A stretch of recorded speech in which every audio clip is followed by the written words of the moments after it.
Hello everyone, and welcome back to Fleet's Random Ramblings. This time, number 89. Yes, we're live. We are live once again.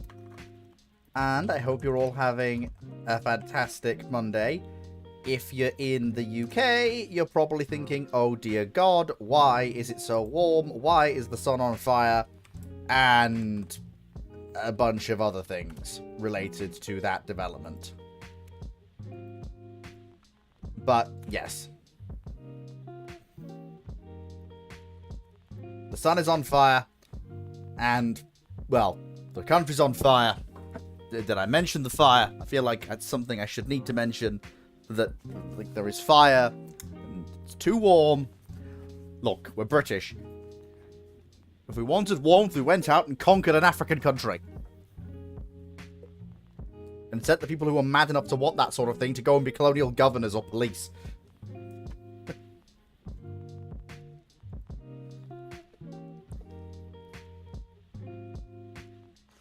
But yes, so first things first, let's just once again. But yes, everything seems to be running okay. Let's just get that working. And if everything is working as it should, which it should be, so let's just very quickly do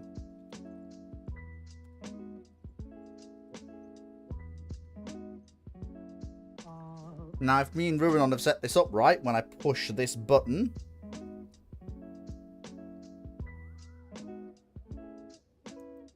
that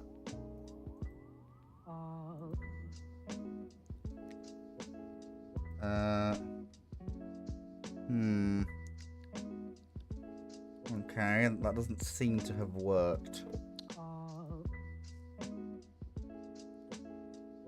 Yeah, that does not seem to have. Why? Streamer bot is online though. It's working. It's on. It's on. It should work. Does the bot have to be?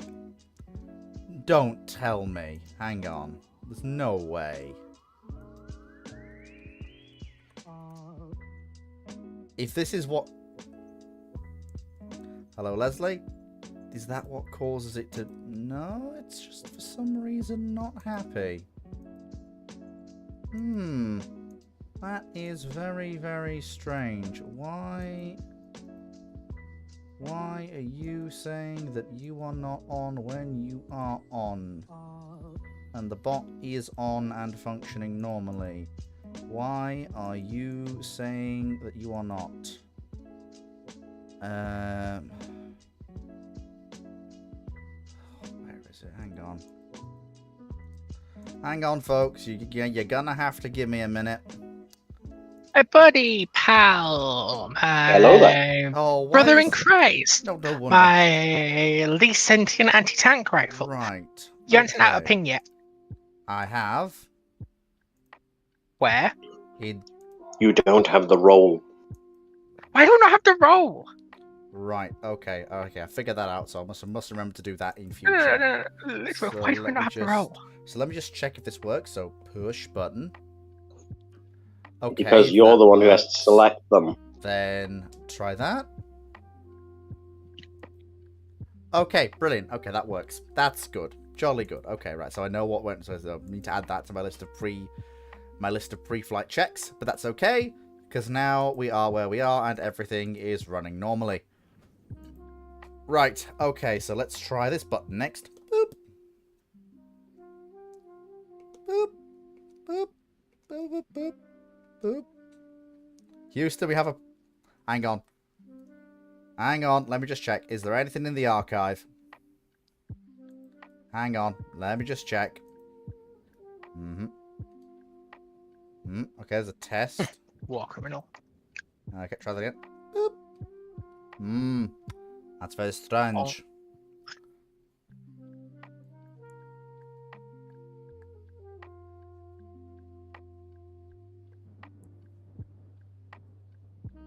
Right.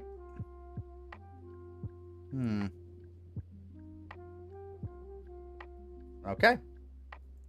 Ah. Okay. Right. I think we're okay. I think we're good. I think all is well. Right. Okay. Yep. Thank you. Please do. Right. Okay. So we just had a bit of technical difficulties at the start.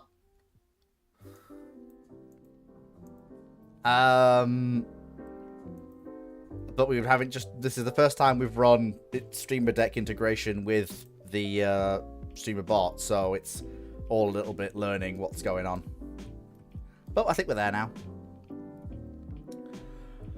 So let's work through as we go. Typical gunnery officer asks, do you think the British Pacific Fleet in late 1944 and before early April 1945 had a worse underway replenishment method than the USN, and also a worse logistical training and auxiliary ships to support their fleet, and not until they had to learn from the USN how to support their fleet without even returning to base?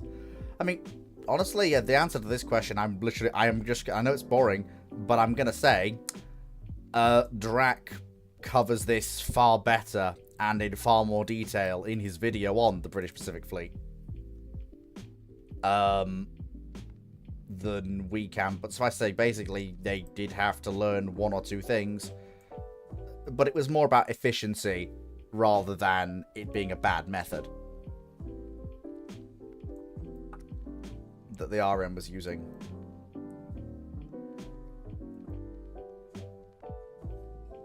Right.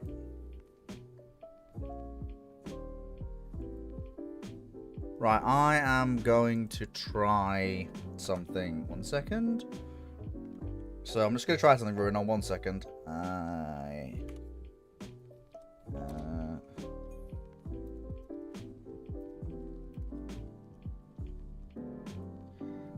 Right, and I'm going to see, does that come straight through? And if I press the question release button, will that release? So give me a second. Don't transfer that, Ruin. I'm going to see if it transfers when I push the button. Okay. So if I push the button. Brilliant. Okay. Everything works. Right. Okay. Absolutely everything works. Right. We are absolutely on. Okay. YouTube Minecraft watcher. What places can I find accurate information on Admirals Hiraga and Hipper? From what I can tell, Wikipedia is not reliable. Well, Wikipedia rarely is beyond the general and generally accepted information that exists. Probably you want to talk to Leslie. Seriously, yeah, talk to Leslie, Dr. Clark's server.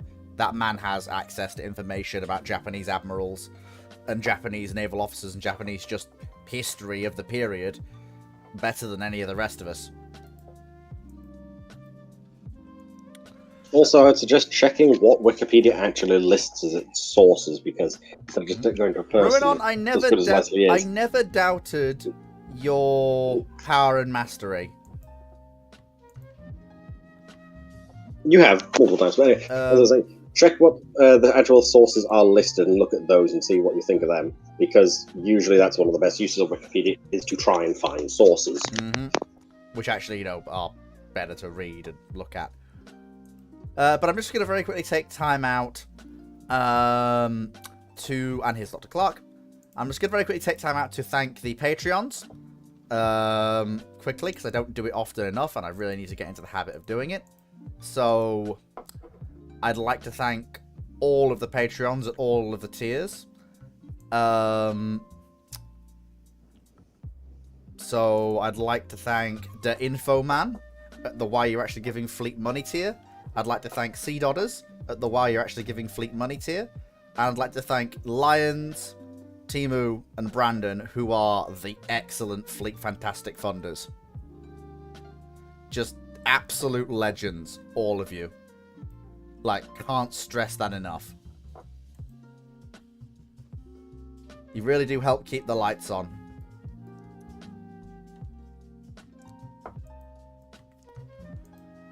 And with that little perfunctory thing out of the way, don't forget, obviously, Patreon is linked in the video descriptions of all of my videos on YouTube, and of course, then in the descriptions of the videos of the live streams when they become videos on YouTube. So So yep. So if you feel like helping Fleet keep the lights on, please do lend a hand. And now that we've got a decent panel, we'll do what we usually do. Timu Locker on Patreon asks, the funniest moment of the infamous COD war that happened between the UK and Iceland. The fact that Iceland won, I think, would be the funniest part of that whole incident. Nothing could be funnier than the fact that Iceland, which doesn't even have a navy officially, it has vessels for fishery protection, but they're not under the umbrella of an Icelandic navy, won the COD wars against the Royal Navy. No, that's not unsurprising, because was the Navy allowed to shoot them? No. It's why I don't like the COD Wars being called the COD Wars. If the Royal Navy had been allowed to shoot them, they would have been dead. But it wasn't that scenario. Well, it was a dispute over fishing rights, and the Royal Navy was sent in with very expensive frigates, which are designed for ASW warfare, and they're in ramming contest with vessels which have icebreaker hulls and ice fishing hulls. And that's not really what the Royal Navy's built for. So I'd say the funniest moment in the COD Wars, if we're going to insist on calling it that, is when the Treasury saw the bill from the Foreign Office's mucking about and had to pay it for repairing all the frigates.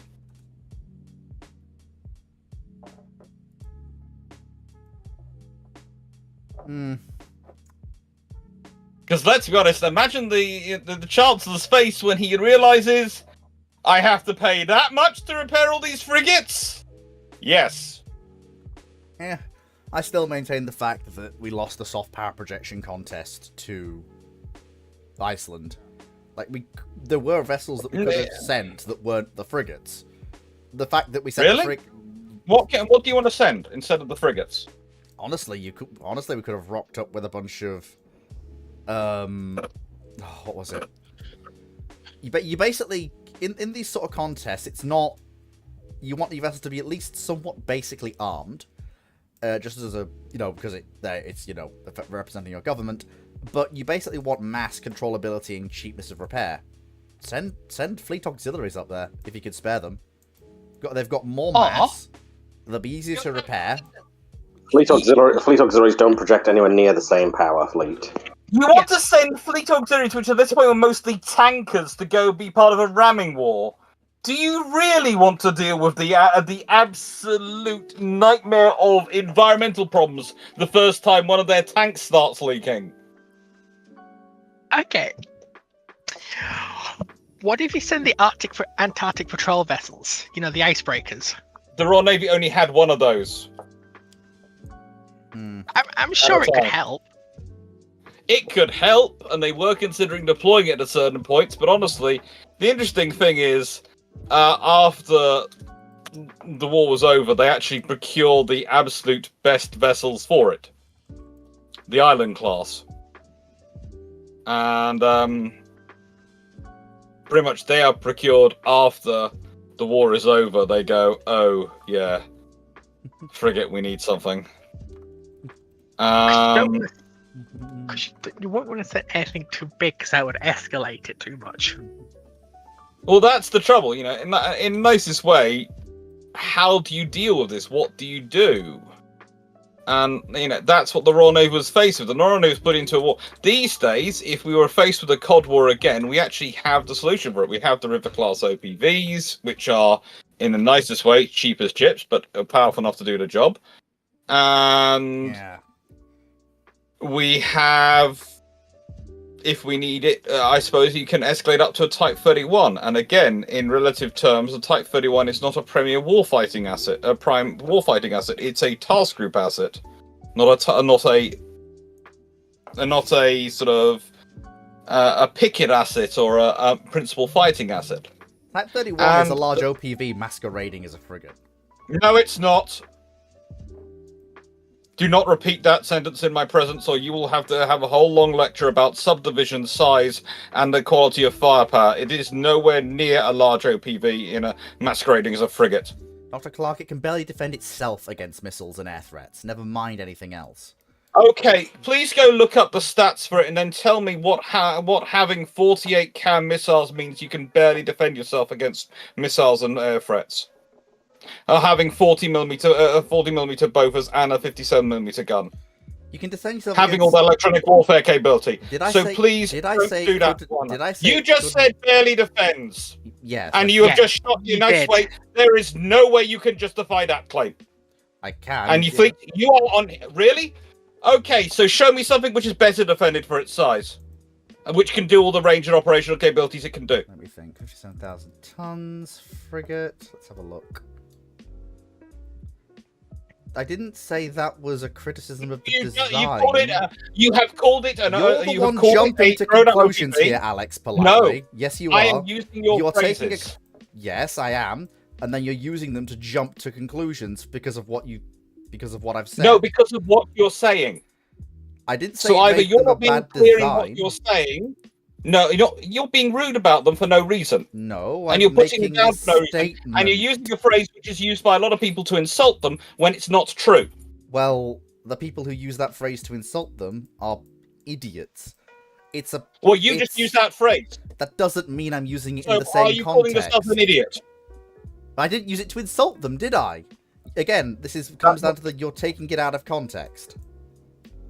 I'm saying your own words back to you. Yes. One person can say, I can use a turn of phrase other people have used with a different context in mind. I can use it literally rather than the way it is often used by certain members of the press in a derogatory term. That doesn't work, Fleet. That's giving that phrase credence and that's reinforcing it. The fact that the Type 31s have a self-defense capability against missile and air threats is true.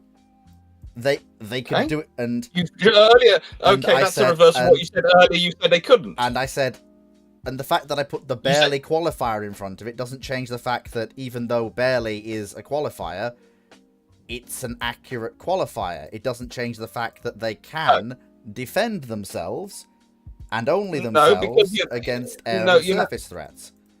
No, because that's not their job. Their job is to be in a defense ship, in a task group. Their job is to be the last line of defense for a carrier. They're a flak frigate. And they're perfectly capable of doing that role and will do it very well. That's their role. They don't have enough missiles. They're gonna need more. They do. They don't. Again, you're getting into the thing which I often caricature Paul Cyclic, but he and I can have this fun with it. Not every ship needs to be an Arleigh Burke. No, it doesn't. No, it doesn't. But in the nicest way. But I'd again, like, I'd what like more do you want? slightly more. I'm not asking for much. Just a little bit more magazine depth. Just 6 to 10 more cells would give you enough. Oh, you want 6 to 10 more cells? Yeah, I'm not. That's brilliant. Well, for starters, the cells the systems which are being put into them come in 8, so that's 8 cells more. I'm presuming. That'd be fine. That would at least. And so that's what you want. Okay, so what are you deleting out of the hull to good, or are you adding extending the hull? You making the ship bigger? Yes, I'm aware of that, but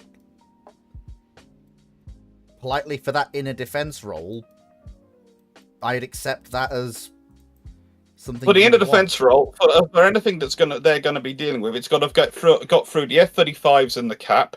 It's got to get through the Type 45s or Type 83s in providing the area air defense. Then it's got to get through the Type 26s on the ASW picket, and then it's got to, it's going to get through that. The Type 26s.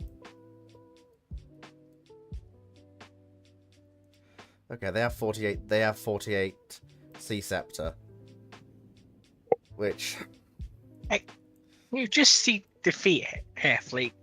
You screwed up your wording. Can we just move on? yes, all right, we'll move on. And say sorry to Mr. Clark. For what?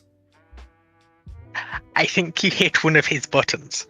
That's as maybe, but while I am gonna concede that we need to move on, this is definitely a discussion me and Alex will need to have at a later date.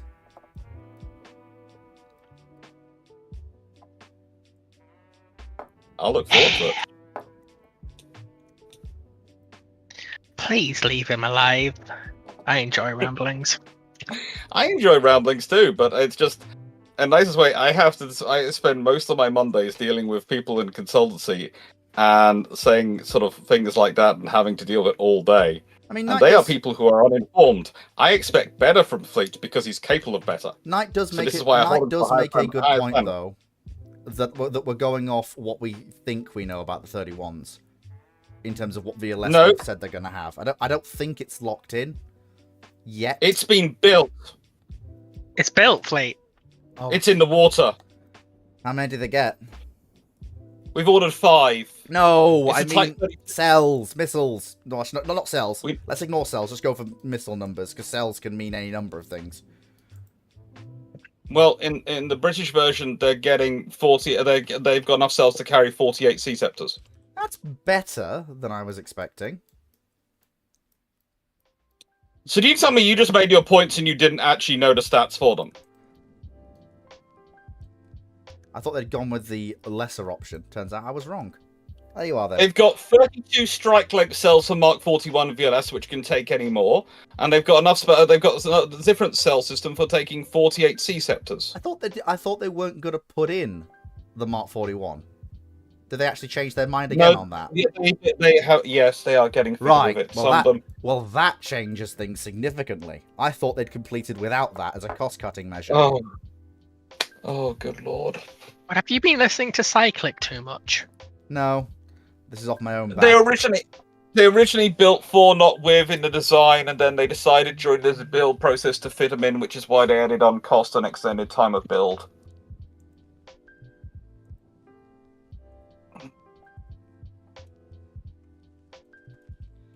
Oh well. He's just a nice human being who I like, and he is a good friend. Yeah. He is a nice human being who I like, and he is a good I friend. can get things wrong. I must not kill him. I'm allowed to get things wrong. Well, no, you get things wrong every time you mention French. This was just egregious. Egregious, Foxo. But anyway. I said it wrong on purpose to be as wrong as you are.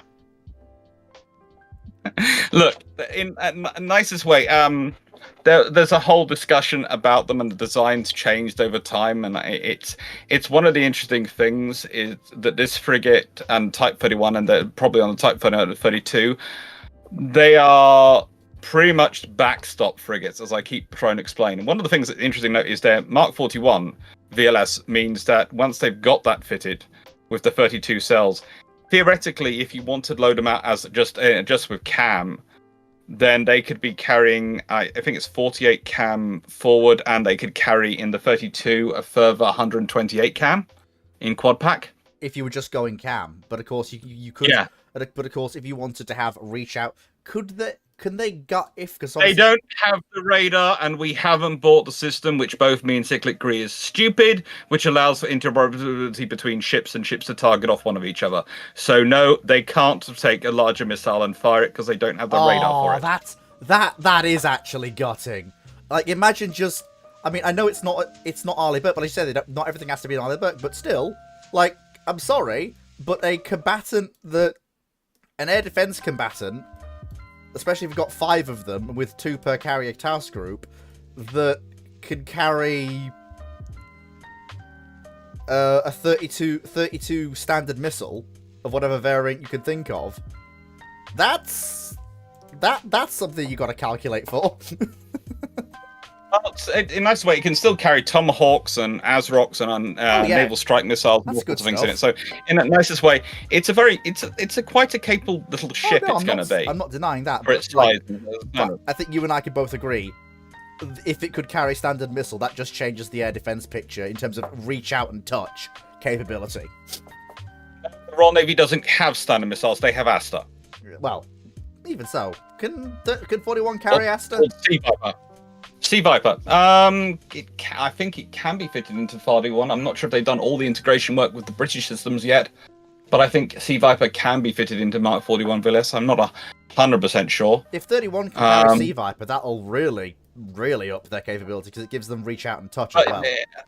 Only if you can actually have the integrated capability that you can actually share sensors. Yeah, that's going to be the rub in it. Still, Yes. not so bad. Anyway, let's get on. We will get to C dot. C dotters, don't forget your yellow dot. Thank you. And actually, I'm going to touch on that now because we're on topic, and I know I'm breaking my usual rules, but we're on the topic, and let's get it out of the way. C dot has asked, question for Dr. Clark mainly. The Type 26 does not appear to be receiving an onboard ASW torpedo launcher. I'm aware last year the RN said they were considering the acquisition of vertical launch ASROC. However, might the swappable mission modules have a launcher as part of the ASW module? I don't believe the specs of the modules have been released, though. That is a point, because there is always the option of the sub being right there, oh dear god, snapshot down line of bearing. It's one of those interesting things. It's one of those interesting points that currently they don't have it, and they weren't fitted with it because the idea was they would always use ASROC and they'd always have their helicopters out hunting them. But there's an interesting discussion I had that definitely potentially the next batch, rather than the first 3, might come with the same thing that the how to put it, the Type 23s did, where they can launch the helicopter torpedoes out the side of the hangar, and it might get retrofitted into the first 3. Not as good as dedicated tubes, but it means you have that it does mean you do have an emergency. Oh dear god, that sub's right there. Well, they are tubes, and they are, you do launch. Basically, it's just by putting them there, you can have all the magazine system and everything coming from the same magazine. Yeah. So it's still in the tubes. You don't just roll them out the side and go launch. Off you go, son. They're just sort of sat there to fire out the side of the hangar, and you just go boom.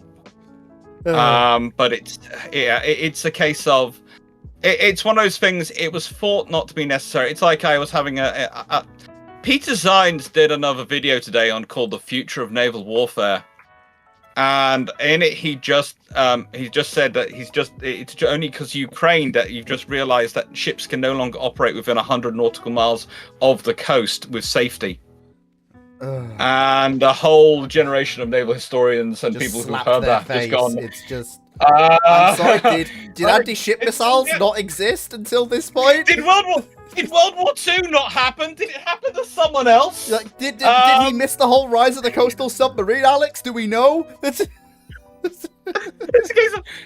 It's because of the rise of small boats packed with explosives. I'm sitting there going, my brother, torpedo boat. Oh my! Did he seriously write this without a trace of sarcasm? He's done a whole video which has come out today, and literally, I was so tempted to do a video which starts off with "My brother in Christ, Peter Zine. I think you have missed out World War II." Sweet summer child. If this is your lesson you're taking from the Ukraine war, then I'm sorry, you've missed World War II. And just like that, me and Alex are back on the same page. Balance is restored. I have to say, this is part of the reason why I'm being quite so hard to sing these, because I literally the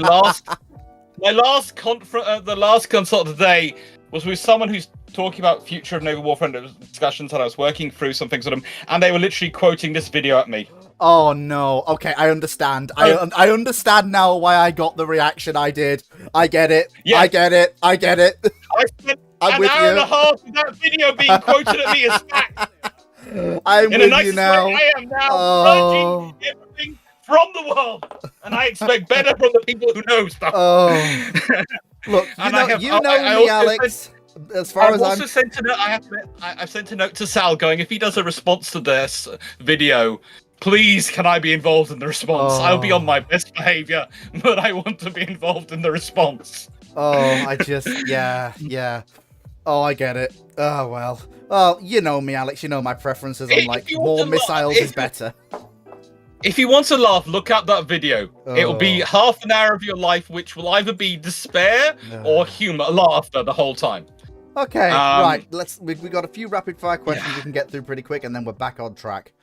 Nuclearo Dinosauro. Question 1. Hello. Was there a new flag proposed for post-war Japan? If so, why was it not implemented? They did implement a new flag. This is the new one. Yeah, yeah. The only remnant of the old flag left is the naval ensign. Yeah, and even then, it's one of the variations of the naval ensign. They had quite a few of them. Yeah. Yeah, and the singular red dot was also... They also changed the shade of the red. Yeah. Just how you know it's the new flag. It's a brighter red. Mm-hmm. Quick question. Does anyone else drink those £1 half-litre energy drinks? Not as a rule. But there again, I drink my weight in Iron Brew regularly. This man. This My- man. Actually, you know what? I am going to attempt to summon the Yard of Ship. He'll probably want to be in on the shenanigans. That are Oh, going he'll on turn tonight. up on his own. Do not summon him. Actually, I need to check. Does he have the roll? I wonder. Oh, Never mind. I will check in a second. oh. Right. Okay. And this one's really Yes. quick. Typical officer. Why didn't the USAF adopt the XB-35 or XB-49 over the failed, which didn't fail, B-58 Hustler? Do you think the flying wing technology isn't ready by the time they're introduced? Do you think the early flying wings are already stealthy enough? No, they're not stealthy. It's nothing to do with the fact they're flying wings. It's just they're not supersonic nuclear capable bombers. It also They adds that fulfill- they are a nightmare to fly. Yeah, they fulfill none of the characteristics. They're not supersonic, and they're not Just gonna nuclear, fucking go. and they're not nuclear capable. The XB-35 or 49 just physically cannot carry an atom bomb. They just can't. That's Plus, did I mention questionable. they're a nightmare to fly? Yes. Did I mention they're Yeah. a nightmare?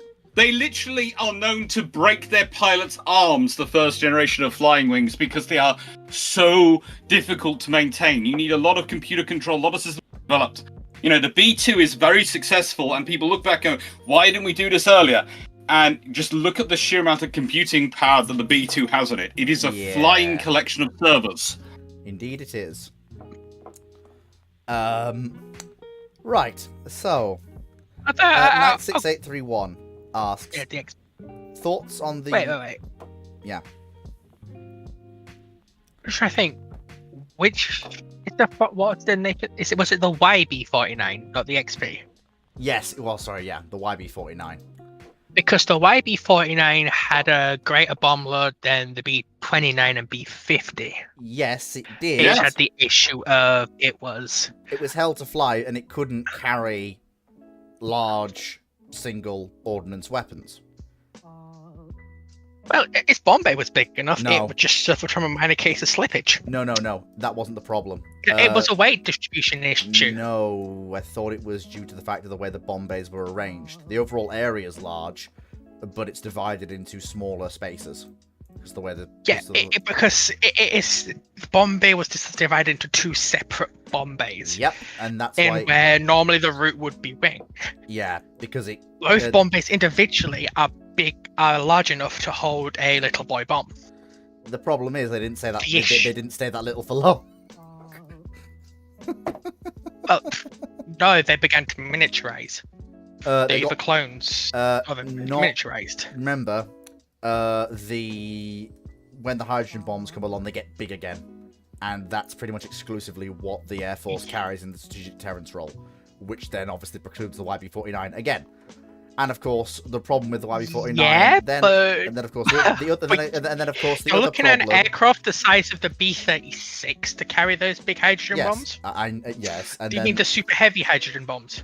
I mean any of the hydrogen bombs. But there's also the other problem that the YB-49 in conversion. It's a B-29 competitor. No, the XB-35 It's- was. No, the XB-35 and YB-35 were. The YB-49 was an attempt to salvage the program and compete against the what would become the B-47. It was a part of the contest that led to the B-56 Peacemaker. No. Literally, Okay. the YB-49 never entered production, Yes, I know. The being passed over in the favour of the more conventional B-36. Yes, but that's not why the YB-49 existed. The competitor to the B-29 and B-36 was the YB-35, the piston-engined bomber.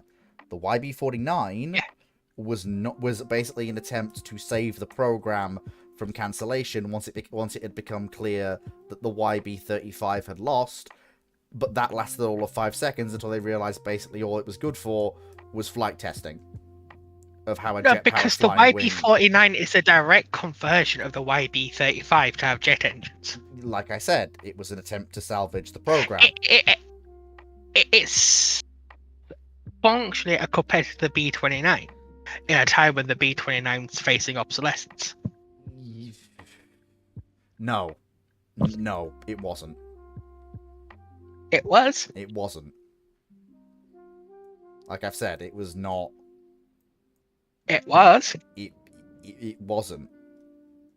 The engine and airframe doesn't make it a completely new aircraft. It makes it just a conversion. Yes, but that's not what I'm arguing. My argument is even, like I say, the conversion wasn't done to keep it competitive with the B-29. The conversion was done to keep the program going and keep the US Air Force interested in possibly maybe buying the airframe or aircraft like it for certain other roles, such as reconnaissance and conventional bombing. That was the reason the conversions happened. It lost out to B-36 and B-50 as soon as it was converted to jet propulsion, because its range dropped dramatically, and it was no longer capable of the sort of ranges that Strategic Air Command was demanding out of any airframe that was inducted into service. Okay. It's a much smaller aircraft than the B-36. So, and the B-36 is very much a white horse that was developed. That was a left field for that program, right? Not really. The XB-35. Secondly, the designs for the conversions that work on the YB-40 begin around 1944, and that's because it was believed that you could fix a lot of the issues with the aircraft, a lot of the side slip issues with the flying wing by utilizing jet engines and offsetting them. So the jet engines aren't. Yeah? Can I suggest something? Leslie is listening to this chat and is adding extra information into the chat, which is back you up. Leslie is supporting you strongly. I mean, Leslie is providing literal killer quotes in here for you to use against Fleet. So I'm looking at this isn't the rambling text. He is, there is stuff coming in here which is about doing the good damage. RB-49A being put into production. Like I said, as a reconnaissance platform, it did see limited production, but that doesn't really count. Yes, but it's also pointing out one of the reasons why it was cancelled. Well, yeah, it's one of those things that the aircraft had its niche. And it was cancelled and it should have been a B, because the actual aircraft has it. It's worse than the B-50 in basically everything that matters apart from speed. No, it's not. It's a direct improvement.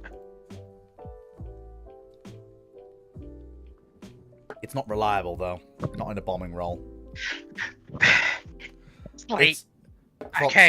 So bear in mind how it's a B-29 The B-20. The XB-35 is a B-29 competitor. So is YB-49. No, it isn't. YB-49 starts off contemporary with the XB-35. It doesn't have the range to be a...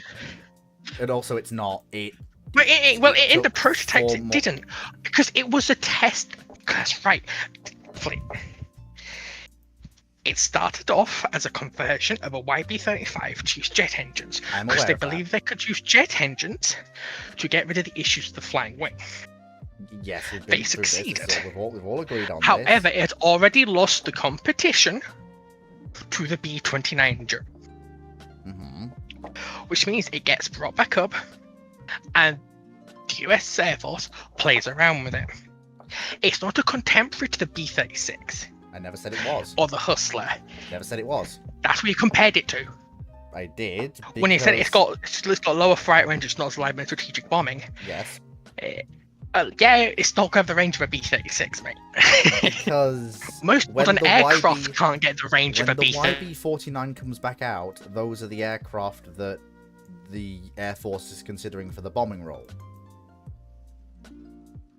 Like, it's not contemporary with them, but by the time the jet-powered YB-49 is flying, that is its competition. Not the B-29. Unfortunately. Right. Okay. Hey. Because it's the first flight of it designated as YB-49 is 1947. Mm-hmm. But the conversions of the YB-35 that's converted with jet engines pre-optimized is 46. Mm-hmm. But anyway, move on. I'm not going to get through to you on this one. Because it was murdered. It was murdered because of infighting. It was murdered because it was bad. 96831 asks... No, we don't. 96831 asks, thoughts on the USAF E7 wedge-tail cancellation? A good idea or a major miscalculation? Terrible.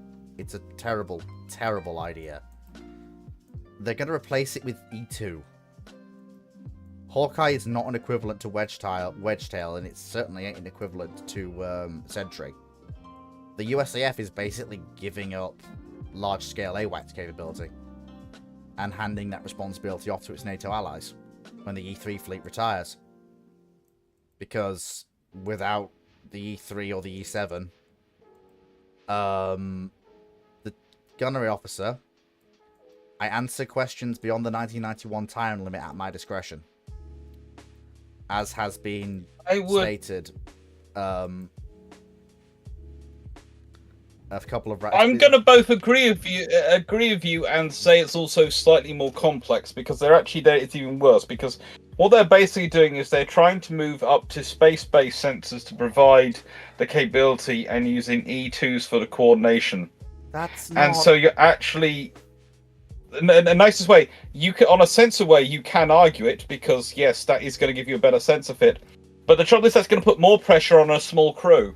Yeah, that's... Yeah, my argument... It's going to make it worse. Yeah. It's actually making the situation worse. That was the whole crux of my argument. I wasn't even touching on sensors at all. It's all about numbers of crew and capability of the pilots and the crew on the airframe. You can't do... You can't do with a crew of an E2 what you can do with an E7 or an E3. YouTube Minecraft Watcher, what's the chat's opinion on the Bellator class Star Destroyer, and if the Rebels are able to crew and maintain it, would it have helped against the Empire? The Bellator is an excellent Super Star Destroyer. Ship. Ship. And yeah, if the Rebels can get together enough crew numbers to crew double to triple digit numbers of Mon Calamari cruisers, they can get enough to crew a single Bellator.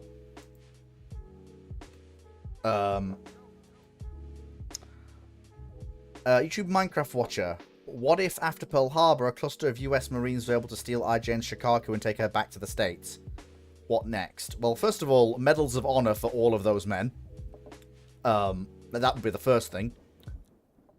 Secondly, she's not going to be taken into service, because at that point you've brought the flight decks close enough to equivalence. The US is happy operating with what they've got, and besides, this is one of two of Japan's most modern carriers. It's tear apart, examine, and examine time. Maybe once they're done, if she is not completely gutted, she might be put back into service as an aircraft ferry. No. But I doubt she will survive ungutted. But that's bear in mind, that's she'll an be edge gutted. case. She'll be gutted, and then she'll get visited by the friendly sun. Yeah, that's the most likely outcome. Because she's got the... No, it's Taiho that has the armored deck, isn't it? No, the Shikakus have a basic armored deck, I believe. They are armored carriers. Taiho just thickens it. Because she'll probably be parked alongside Saratoga. Yeah. So, okay, this is what happens when you nuke an unarmored carrier. This is what happens when you nuke an armored carrier. Is there any difference? Yeah, it'd be useful, that. And Mr. Clark, would there be any difference? Yeah, although the validity of that argument is going to be somewhat ruined by the fact that Shikaku at that point will be in a bit of a bad state. Yeah, so was Nagato, but it still taught the US important lessons on how nukeable a battleship is. Yes, I know.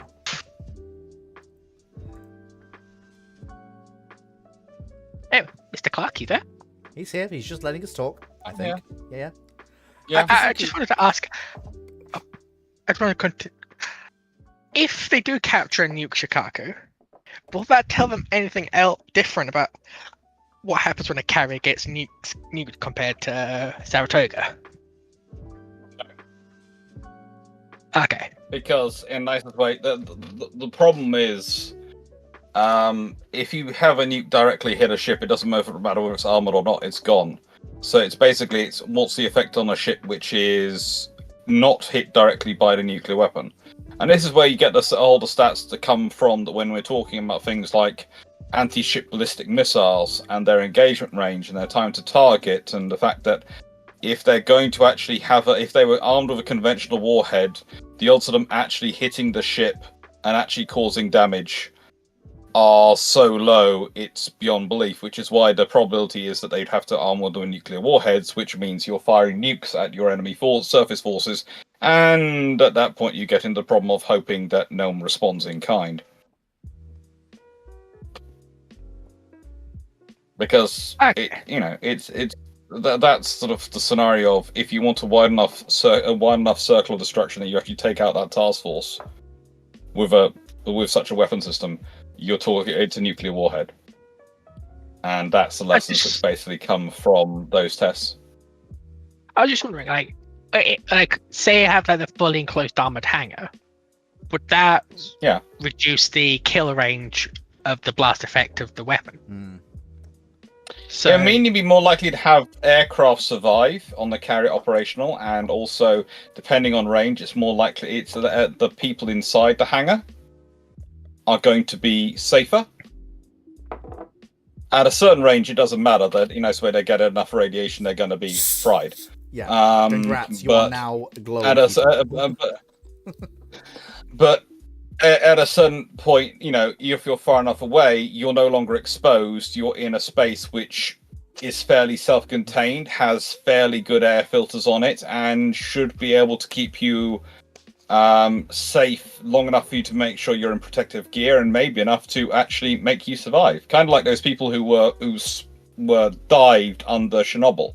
Yeah. And everyone was sure they were going to die, but because they were in water, because they were in the positions they were in, they actually all lived for quite a long time. Because like the funny thing is, water is an exceptional barrier to radiation. It's actually fairly impressive. Yeah. Quite how much it dampens it.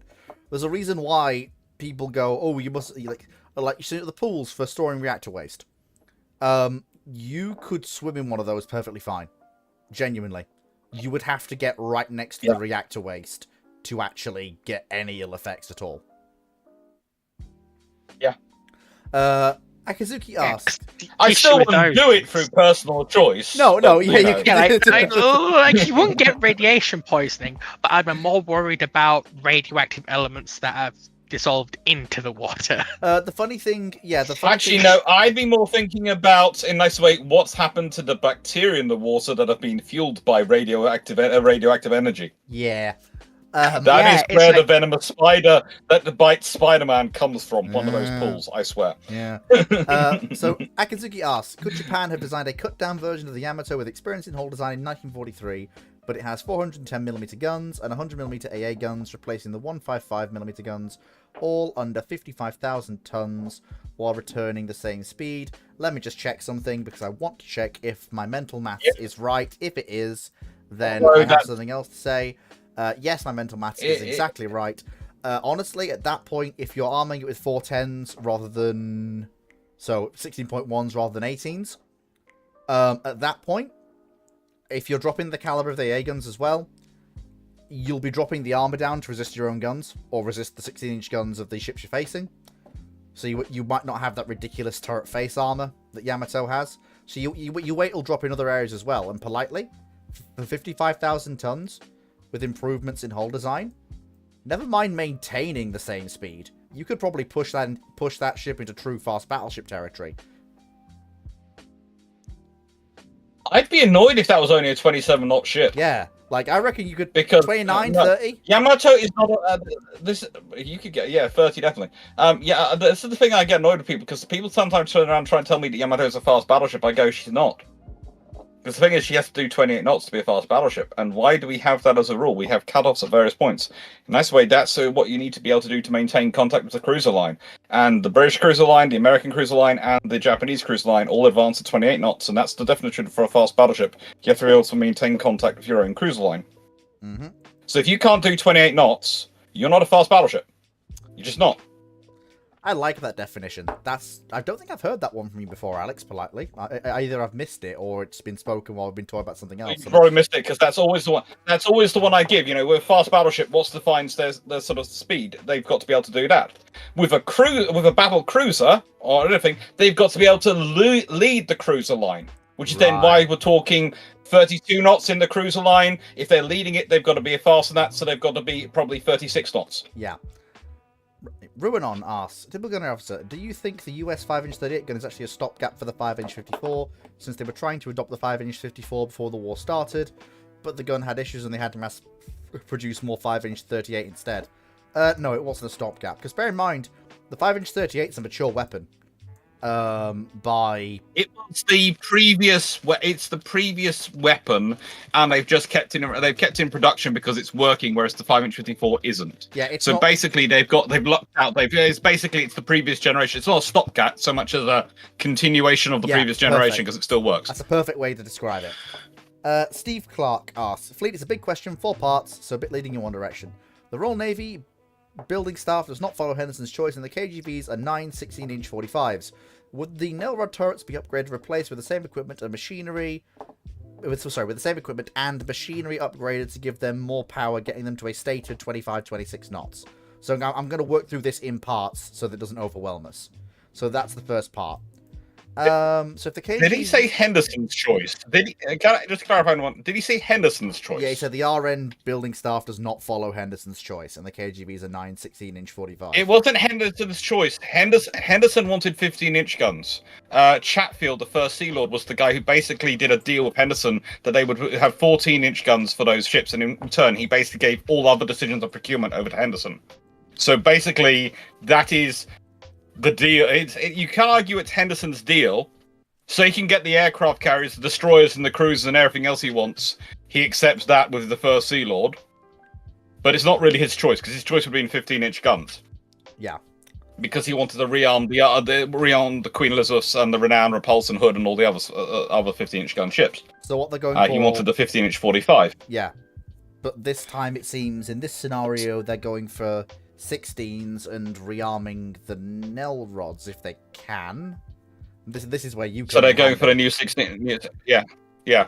Well, if they're going for the new 16, they're going for the 16-inch 45 Mark II, and that would be a very nice gun. But again, the King George V's aren't going to drop down in speed. They're still going to be fast battleships because they're going to be 28-knot ships. The Royal Navy was building specifically fast battleships. This is another reason why when people turn around and tell me Vanguard was a fast battleship, I go, it's not. And how do we know it's not? Because the Royal Navy was building a fast battleship, the King George V's, and then they were building another one, the Lions. They're not they were going to called be fast treaty battleships. ships, though. They're not going to be. In order to keep the same and Vanguard. Yeah. Well, what do you reckon, Clark? 45,000 tons, 916s, same armor, 28 knots. Probably at full load. Yeah. Probably at full load, roughly 45,000 tons. But the thing is, they're going to be quite capable ships. Oh god, yeah. I mean, Bismarck, again, they're fast battleships. Bismarck's just going to get slapped across 10 marks. Well, the other advantage is they're going to have 3 triple turrets, which means they're not going to have any issues with the quad turrets. Yeah. So whole problem. So they're going to have working triple turrets, and it's going to be a case of okay, Prince of Wales, A, her guns are probably working. B, probably if you don't have the delays caused by the quad turrets and issues with them, Duke of York's probably also in service, and they're all in service slightly earlier. Honestly, in which case that means you just send you could well have it could well be a scenario where they find themselves fighting 2 King George V's. They could find themselves fighting King George V and Duke of York. That's just because that would be the pairing, and Prince of Wales will be with Hood. That's not a fight Bismarck can win, at all. She can't. There's no. No, that's I know. Now then, the thing that is really on my mind, which is it possible to upgrade the machinery on Nelson and Rodney without it taking too much time? And can they get to 25, 26 knots? Well, stated. That's the thing. It's more about If you consider the F3 and F2 designs were both supposed to be twin shaft designs and put a lot more power through them, and their shaft technology was designed for them was actually the same shaft technology was implemented with the nail rods. It's theoretically possible, but you're going to have to upgrade the boilers and the turbines, and you're going to have to do some work into that. Yeah. So basically, you either have to put in boilers which are closer to 450 psi than 300 psi. Yeah, I'm thinking. Or you are going to. But again, I would point out that you have to remember the British pounds per square inch are all when they're not implementing forced draft. Yeah, this is the only thing that gets me is it's gonna have, in order to make this rebuild long lasting, I think you're gonna have to go whole hog. I'm just thinking because of how long the ships have been knocking around, if you try and just do the boilers, well, you're gonna have to do the boilers anyway. You'd have to do boilers and turbines. You'd have to do boilers and turbines, and honestly, your other option is going to be putting in a third shaft as well. And in which case, you're basically rebuilding the rear of the ship. I think third shaft would add too much time and complexity, so I think it's just going to be boilers and turbines. But 25, I think 26 might be a reach, but 25, I think they can be squeezed to 25. Awesome. It's only 2 knots. That's again, it's a case of I would say you're looking at going to probably Browns, and again, I've got a video coming up, which I've recorded and have uploaded and coming up at some point, which is 850 psi. What happens is the Royal Navy goes for 850 psi. It gets 850 psi boilers in 1934. And it was an interesting question to work through because basically working through who would do it, which yard would do it. And the interesting thing comes down to Brown Curtis working together. So it would actually not just be British, it could also be Americans. And basically it's Curtis attempting to compete back with Babcock over the high power pressure boilers. And they can't compete with another 600 psi boiler, they have to go better. And with Brown as well involved, you could actually push it. And it's amazing once you have that as an option, how many ships you start looking at and going, well, if I've got this engine as an option, it suddenly makes it sensible to do it. Yeah. If I've got the ability to fit such a boiler, then suddenly there are things I change. And if you think about it, the Queen Elizabeth class, again, you'd upgrade them. With that sort of boiler, you take 4 of those, 4 boilers that can do that, onto your ships. You're probably talking about increasing them to almost 28 knot ships because the sheer power you're bringing. Yeah. They're not going to be... You're not probably going to boost their cruising speed by that much, but you increase their top speed because of sheer power. Although the question is, if we're putting the Nell rods in for the boiler reworking, and presumably if we're doing this, that means they're taking 2 of the rebuild slots. What are we taking them from? It's not going to be. It's not going to be Renown. Honestly, you might not be. Just think about it, the yards which close down in this period. Because there are yards, there's Palmers, etc., which close down in this period. So, yeah. And if you're taking ships which are as new as Nelson and Rodney, because they've only come into service in the late 1920s, in for such a rebuild in the 1930s, then, it's probably going to be extra slots. Yeah, no, you're right. Yeah, because which means there'll be extra slots when the next round of rebuilds comes up. And that's going to have an impact as well. Yes. So basically, you'll probably get all the queens, and you possibly get either Hood or Repulse also done. I think once the first batch of queens are done, I think because Barham won't get done again because in a nice way she's done in the early 1930s before they get the new stuff. Yeah. But then you probably get Warspite, Queen Elizabeth, and Valiant done. You get Renown done. You probably I thought it was probably more likely you get Hood done than Repulse. And the reason being, Hood has issues. She's a newer ship, but she has issues, but she's also expected to last longer.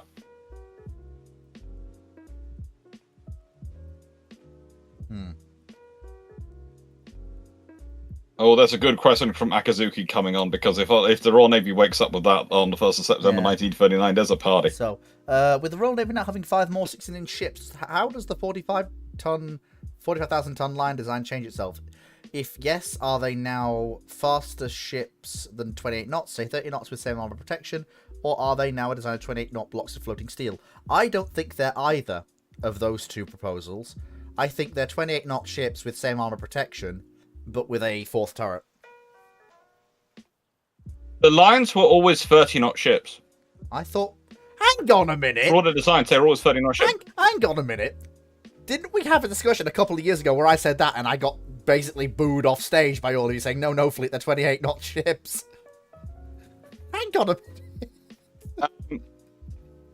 I'm sure I don't think I was here when I did that. I'm sure I got yeah, they're always 30 knot. Lion class were always 30 knot ships. I know there are people who try and contest they were 20 knots, but I don't think I was there when it happened, because if it had, I would have shot them down for saying it. Does it depend on which design proposal for the Lions?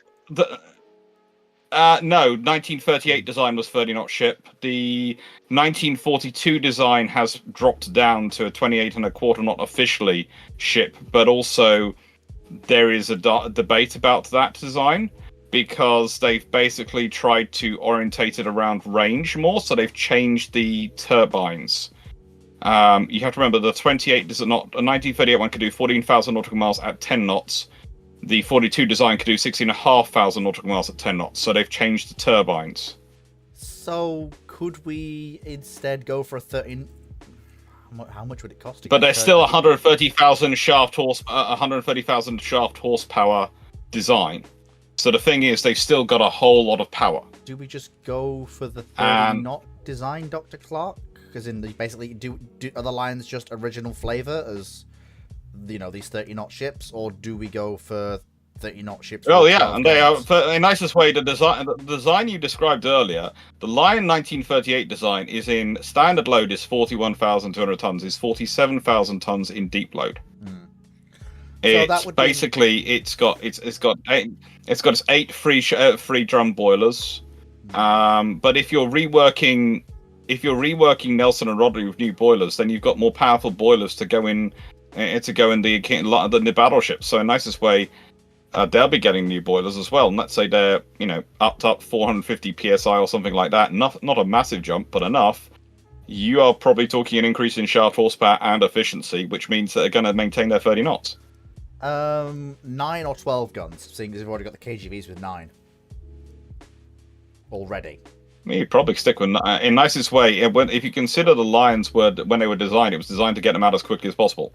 So you probably just repeat. Yeah, fair enough. All right, so stick with that then.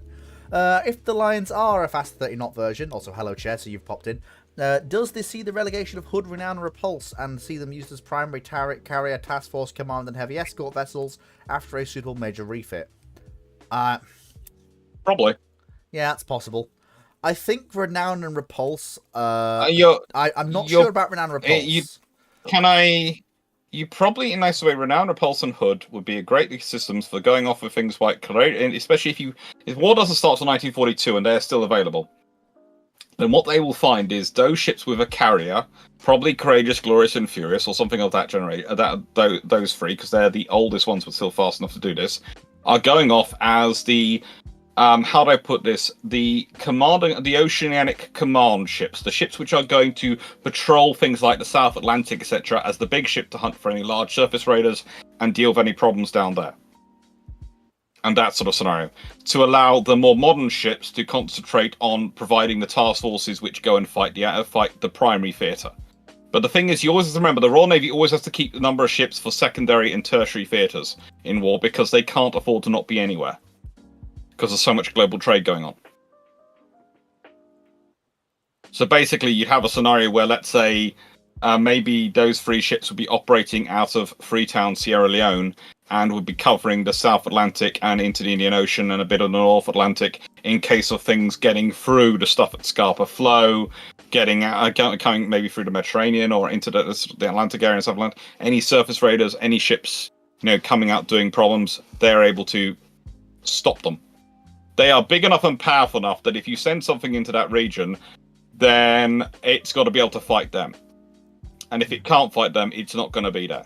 And basically, That's the thing. They've got a carrier with them which can launch a decent strike against a single ship of surface raid type, which can do the reconnaissance with it and find them. And then any single ship which is out doing a raiding mission, if it comes across any of those three, it ain't going to have a good day. Yeah. But there again, there's also those three even modernized. If you've got the choice of the Vanguards and you've got the choice of the King George V's and the Lions, why would you put them anywhere near the primary combat zone? Yeah.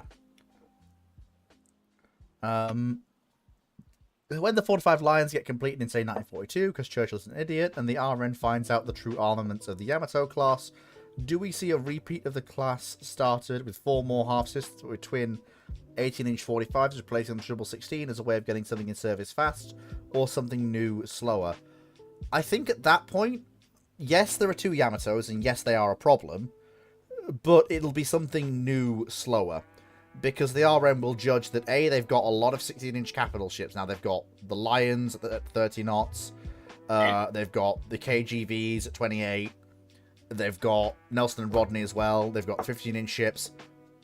And presumably at this point, presumably they've also got 2 of the older 3 sisters rather than 3. Because while I can't say whether or not the U-boat won't still nail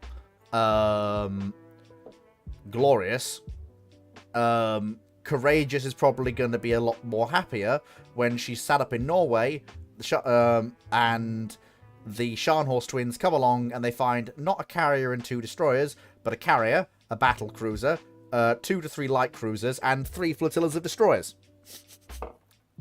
You've got your Courageous assistants around the wrong way around. Sorry, yeah. That's Glorious. Courageous was torpedo. Glorious was the one which was attacked by Scharnhorst and Eisenhower. And at that point, the 2 sisters might be dead there and then, unless they absolutely turn tail and just pile on the horsepower and run. Yes. Yeah. But also, I would say on the future ship, I doubt it would drop down in speed because the Royal Navy would probably want to keep the new battle line at the similar speed, so they're probably going to look at 28 knots. By slower he means it takes longer to come into service. You know, draw up from new. Oh no! Rather than they've got it's gonna. If you consider when are the King George V's laid down? As normal, I think. They're laid down 1937, right? Yeah. When are the Lions laid down? As normal, I think. 38. They're laid down 1939. Yeah. The next class were going to be laid down in 1941. They're already working on them. Basically, if the Yamatos had been found out before 1941, they would have been laid down as 9 18-inch gun versions of the Vanguard of the Lions, King George V and Lion line. So basically, yeah, you'd have just basically ended up with you'd have 10 9 16-inch gunships, and then you'd have 5 18-inch gunships. Hey, what makes you think they'll go for 3x3 18-inch? It's just a simple. Would it make sense for them to go with 2x4, 4x2, 18-inch like you see with the Thunderer in World Warships? Because it's simple. It's basically just running the design through the printer at slightly increased scale. It reduces your angles for failure, and it's working with a now mature design for triple turret that the RN has used in 2 ship classes prior to this point. Yeah, and also you have to remember the British have already worked out that they think that the Japanese have a 17 to 17.5 inch gun for their new battleships. Yeah. Because they've looked at a picture of it and they've done some analysis on the picture and they've said 17 to 17.5 inches.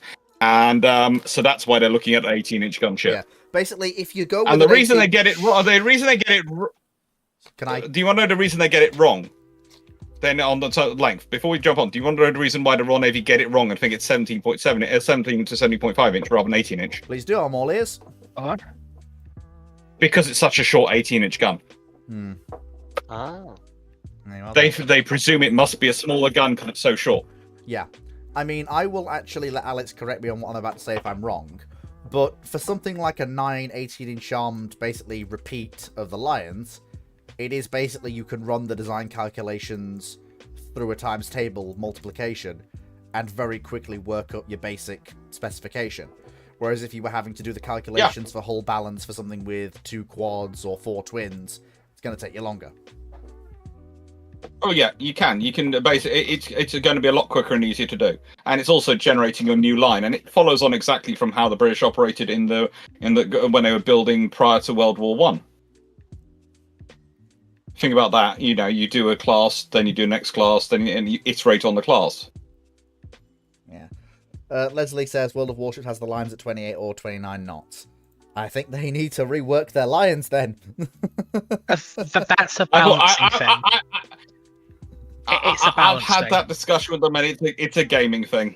Fair enough. Because honestly, if you make them 30-knot ships, then they suddenly become disturbingly overpowered in comparison to some of their counterparts. Right. Fair Yeah. enough. Because they just become a hawk that can heal itself and take a lot more damage. Yeah. Right. So, Simple Gunner Officer asks, what if during the Cold War the Royal Navy plans to keep HMS Ark Royal in service until 1983 before commissioning her as all the Invincibles enter service? How would Ark Royal fare during the Falklands War? Correct me if I'm wrong, Dr. Clark, and I will allow you to, jump down my throat if I am wrong. Ark Royal was not in a good way by the mid to late 70s, mechanically, or in any other way. No, there's honestly an honest debate about whether it would have been better to keep Eagle in service because she might have been in slightly better nick, but she was supposed to go into refit first, so they get rid of her rather than putting her into refit. Yeah. This is the thing. Problem is, if you... I'm struggling to think how she... The problem is that the British were trying to run a full carrier operation on 2 hulls. Yeah. And the trouble is kind of like trying to run a full destroyer operation on just 6 hulls for Britain. You find yourself with not enough hulls, so you end up postponing maintenance and refits because you need the ships immediately. And then you end up with years where you don't have anything available at all because they're all in maintenance because you postponed it until the last possible minute when it can no longer be postponed anymore. So this is why you need to build more hulls. Yeah. This is why you have people like me turn around going, what you do is you build 9 Type 45 destroyers, and you stick 3 in reserve, and you just cycle them out of reserve after a refit when you want to put one of the other 6 into reserve, and you have 6 operational and 3 reserve hulls, which you have reservists for, and they're your reserve flagships and fleet, and for your reservists to crew in if you want a war and you have to activate all 9. But in peacetime, they provide you with the ability to keep the 6 going and 6 available. Yeah. Because anytime you need a vessel in deep if you're going to refit for a long time, it's you pull out one of the reserve ships or all those things. And the same with the aircraft carriers. Realistically, if you want to operate free, want to operate the ships like we're doing, you need the 3rd hull. Mm-hmm. And we'll have to see whether or not we get that, but we'll have to see. Is that still bouncing around Whitehall? Or have they decided to can it? There are ideas, but I think probably if we get anything, it's going to be someone admitting we need an LHD. Although, again, Peter Zine said that amphibious warfare is no longer possible. So I'm going to be dealing with that. Probably next through it. Just politely, to put my 2 cents in, it's not just about opposed landings. It's the ability of an armed warship with escort to move troops around and reinforce fronts that are already ongoing. By landing on allied and by the way, please note the reason it's not possible is because of the fact that now we have small boats which can be packed with explosives which can attack enemy warships. Within a range of 100 miles. I feel like this man would be shocked to realise that some blokes with a truck and a basic radar array carrying some nice spicy boys with rocket motors on the back and radar seekers in the front can do funny things. He would probably be shocked and awed. Yes. Right, so moving on. I've actually been looking forward to this question from Knight, because I've been thinking about this for a while. Knight 681 asks, if the Royal Navy had built the 12 Type 42, then 8 Type 43, and 8 Type 44, how much does that delay Type 45? So it's not so much delaying Type 45 as reshaping what Type 45 will be. So here's the thing. And I will ask Alex to let me just go. I'm going to go for a bit here. I'm just going to give. Gonna let you go, but the reserve right to correct you afterwards. Oh no, please do. I'm counting on it. It's possible to do. This is fine. The only thing I will say is I'm struggling to find accurate information on what Type 44 was actually going to be. But from what I can see, it's something akin to 42, just with like differences in how the design is shaped. But either way, that gives you enough hulls that carry enough. I'm just going to check how many Type 42s were actually built.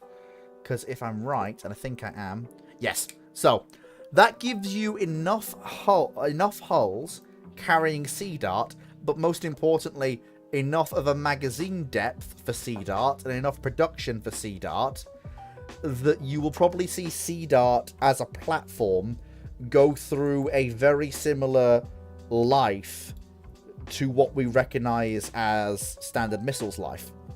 So Sea Dart will start out in a certain form and it'll be continually iterated upon as a missile going forwards, along with the ships that carry it.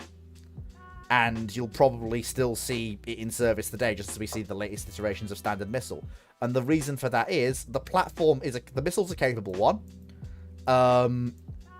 It gives you that long lead that allows you to build in capability and build on capability.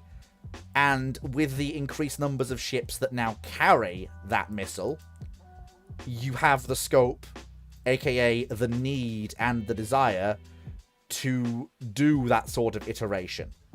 Rather than historically, where the amount of Sea Dart carried and the amount of Sea Dart built and the amount of Sea Dart stored by the Royal Navy was substantially less than the amount that we're talking about now in the question under discussion.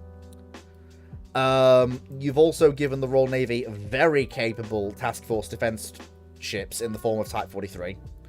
Those assets are basically put a pair of them with some Type 42s around them. That's an invincible, fairly safe from most missile and air threats that the Soviet Union can muster up at the time. And I am now... And then, of course, there'll be the funky thing with the central flight deck, which is going to be interesting from the pilot's point of view, and probably very funny to look at when it's in operation, especially when the ships are underway. I'm now going to hand over to Dr. Clark for him to correct anything he thinks I've said wrong. Oh, Hold realistically, on, the thing that delayed the Type 45 wasn't any of that. The Type 45 was delayed because I forgot they about had the the Type Horizon 45. Frigate project. They had the Horizon Frigate project. The Type 45 still comes in when you want the Aster because fundamentally you need to upgrade the architecture to support it. Yeah, Sea Dart, you could have the Type 43s and 44s could keep Sea Dart going for longer, and you might see overlap between them and the Type 45s.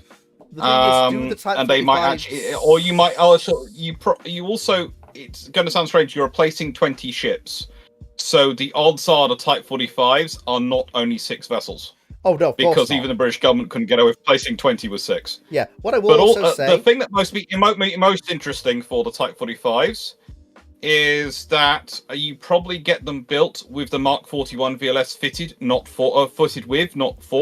Yeah. So they probably end up coming into service with probably 48 Mark 41 cells and probably some region of 64 Aster cells. Yeah.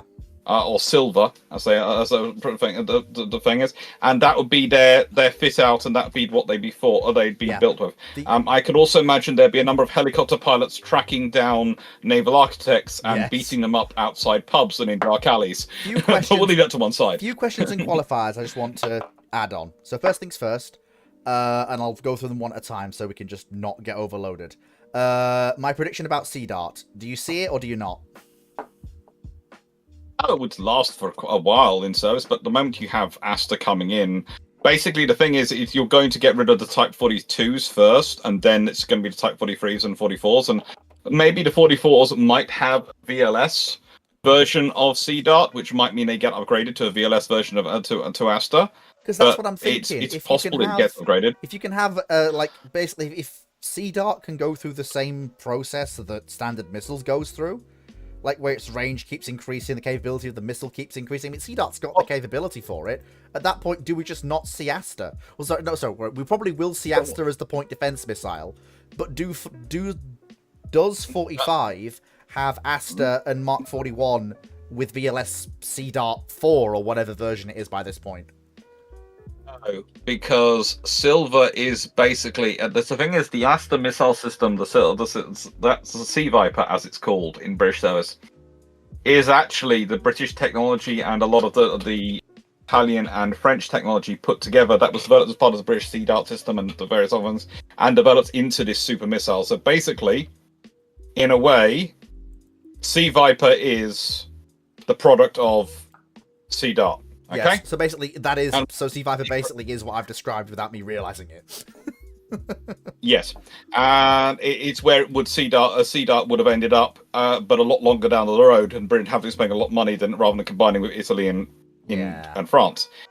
What you'd also have in terms of development is you have to consider the Seawolf is the example, and that goes on how that develops. Yeah. And now that's of course being developed with a lot of the interesting sensor fusion, but new engines, new motors, new rocket sort of system into CAM, and that's where a lot of the capabilities of CAM comes from. And its development and process, because again, that's a really quite a good system. I have a question, and this is so yeah, you have some evolution going on, but honestly, the 44s would be the interesting ones as they have the most potential to be upgraded to eventually have Silver. I've had real trouble pinning down what a 44 is. You'd have a lot of Type 45. They'd have had to go for the bigger design. Yeah. Because again, the 43s and the 44s are actually much bigger vessels than their 42. What are the 44s? I've been looking for ages. You're talking about a 45, which is about 2,000 tons larger than it currently is. Yeah, Alex, I've had real trouble nailing down what the 44 was actually meant to be. I've been looking for like the last 20 minutes. Which is useful. What is the Type 44? What was it meant to be? Because I've had trouble nailing that down. I'm not hearing anything. No, apparently not. That would explain why he didn't answer any of the things I asked. Discord, something gone quiet. We can hear you. You can't hear us. Hang on 1 second. No, Dr. Clark.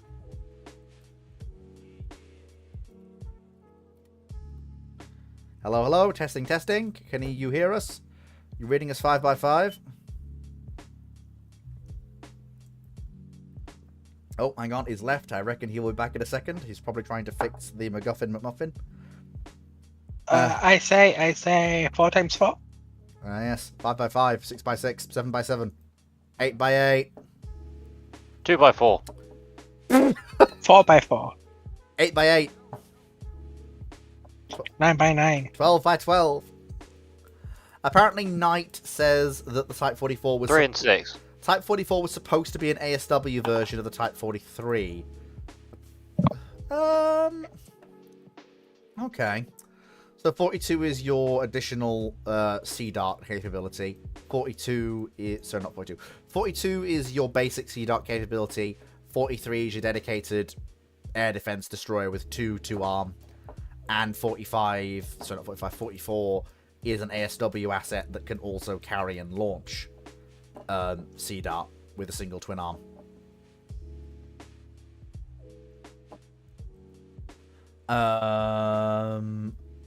Yeah, I think that's right.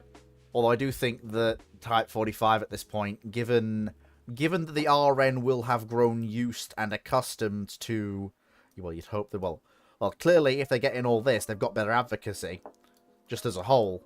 So you'd probably be looking at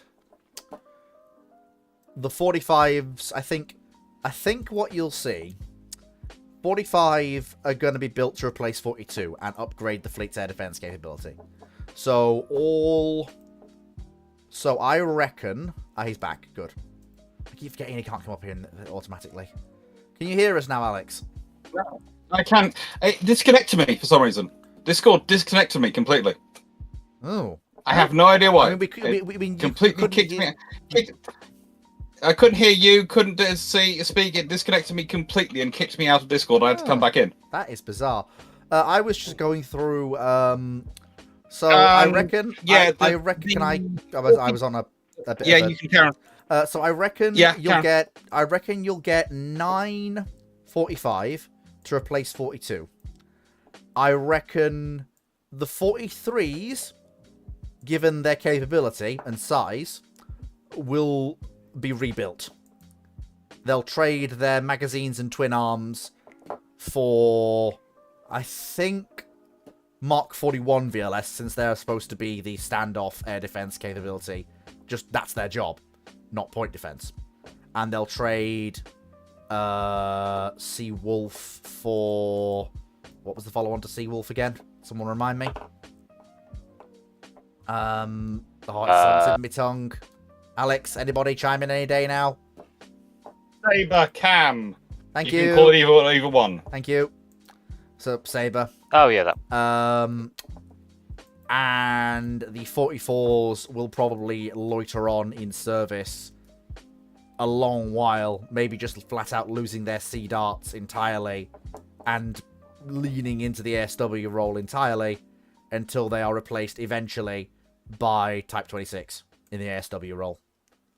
Although they will set the bar higher for what you would expect an ASW frigate/destroyer to be able to do in terms of missile defense, which of course Type 26 could do anyway, because it's set up for that.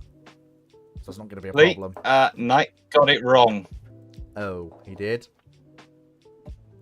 The Type 44 was not an ASW destroyer. Right. It was the general purpose destroyer. So the 43 was the air defense. Type 44 was supposed to have land attack, ASW, but also air defense roles. Well, in that case, then 44 will probably. So And if 45, you're not going. And by the time you're talking about all these ships being built in the 1970s, 80s, yeah, so they're all going to be replaced about the same time because they're going to be worn out about the same time. So they're going to be replaced by one class. In the nicest way, didn't get 9 Type 45s to replace 12 Type 42s historically. You might, if you're lucky to replace 20 ships, you might get 10 or 12 Type 45s because building that numbers would be cheap enough to get them. Yeah. What I would also say, And Alex, is that you would get a larger Type 45 because it Yeah. would be doing the general purpose role. They go, oh, now we're going to have one hull do all these jobs. Yeah. What I would also point out, Alex, is that with Mark 41 they can do that general purpose role, but I would also point out that I think if the RN has the advocacy in the 70s to advocate for this build out, I would hope their advocacy would be better to, still be better than historically to go, can we get maybe 14 to 16 45? I know it's not as many as we have of the ships already, but, Well, as I point out, the Type 45s as they were, and honestly, to include things like cooperative command modules, that system, and to include Mark 41 VLS system in the build, it's not going to increase their build that much considering what systems put in place for them. If you consider it, you bought 6 for 6 billion, but to buy the next 6 would have cost another 1.8 billion. So you could have got 12 to 16. You could have probably got another 6 after that for, let's say, another. You could have probably got. So with better advocacy, If you wanted to just get 545, with better advocacy, you're talking about an extra couple of billion gets you gets you 6 more vessels, because you've paid for the development costs. So this is the point. Once you're building them past, especially the first 3.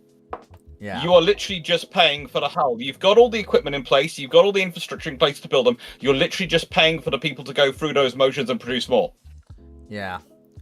So the cost of the hull goes very, very far down. This is why once the Type 23s, once you're getting onto the final Type 23s, yeah, they are £40 million a unit, whereas the first ones were 120 to 180 million pounds a unit. So I'm just thinking 12. So we've got 12 plus 8 plus 8. That's 28 ships we're replacing. Bear in mind what you've said. Yeah. I think if we're talking about the decreasing cost, I think you might be able to get away with 18. You probably get 18. Because bear in mind the cost reduction. You might get 18. Yeah. Because the first 6 are going to cost the same. The 12 after that are going to be a reduction as well. But then, the 6 after that are going to be a reduction. But then the final 6 to get to the 18 mark are going to be cheaper still. And at that point, that's going to depend on the price of steel at that point, and that's going to have the fact. That's why I don't say they'd be any cheaper. I go, look, by that point you're talking about a building plan that's gone long enough. The steel's gone up in price, so they're probably the actual price stays roughly the same. I mean, I mean, inflation has an effect, my friend. I mean, at that point, I would say I would hope that they'd keep them the same, but I'm also thinking, oh dear, it's at that point when you get to that level of ship construction that someone might get visited by the Good Idea Fairy and go, ooh, what about a Flight 2 Type 45? Let's tinker. I'm like, no, stop. This.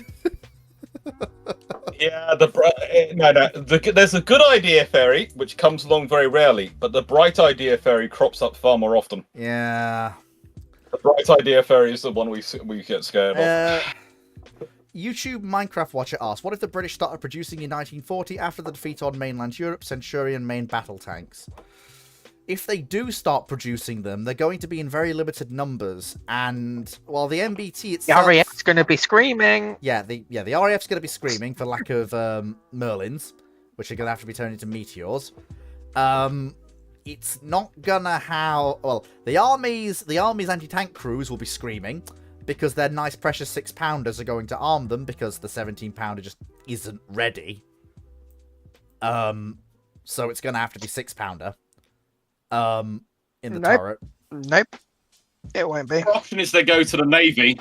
They borrow one of the guns off the Navy. Yeah, I mean, they could go... It'll be a 32-pounder anti-aircraft gun. No, it won't be. It won't be, actually. It'll be the 3-inch that the TOG 2 was going to have and was ready in 1940. No. TOG was going to have a 32. No. TOG went through numerous different gun designs, Foxo. And at this point, they're mounting a boxy turret with a 3-inch 76mm dual-purpose gun. That would be... No, that's a misconception because the one at Bovington has a 3-inch 76mm barrel on it. No. But the breach is a 32-pounder. No, because Foxo, TOG 2 you're not was hearing armed me. with a 32. You're not hearing me. You're right. No, Foxo, let me finish.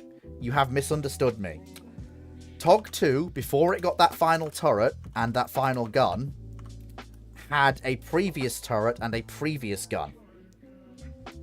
In particular, and I'm going to post it here, if it'll let me.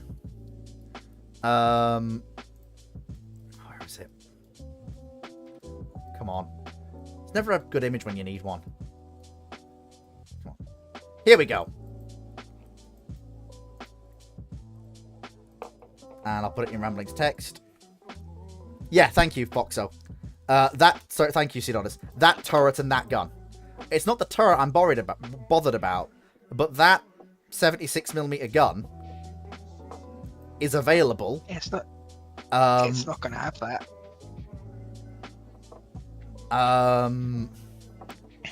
And it's not going to take away from any existing tank production. It's not going to have that gunplate. Why not? It's a reliable, dependable dual-use gun that's capable of cracking anything it's likely to face at that point. Because that was never considered for the Centurions.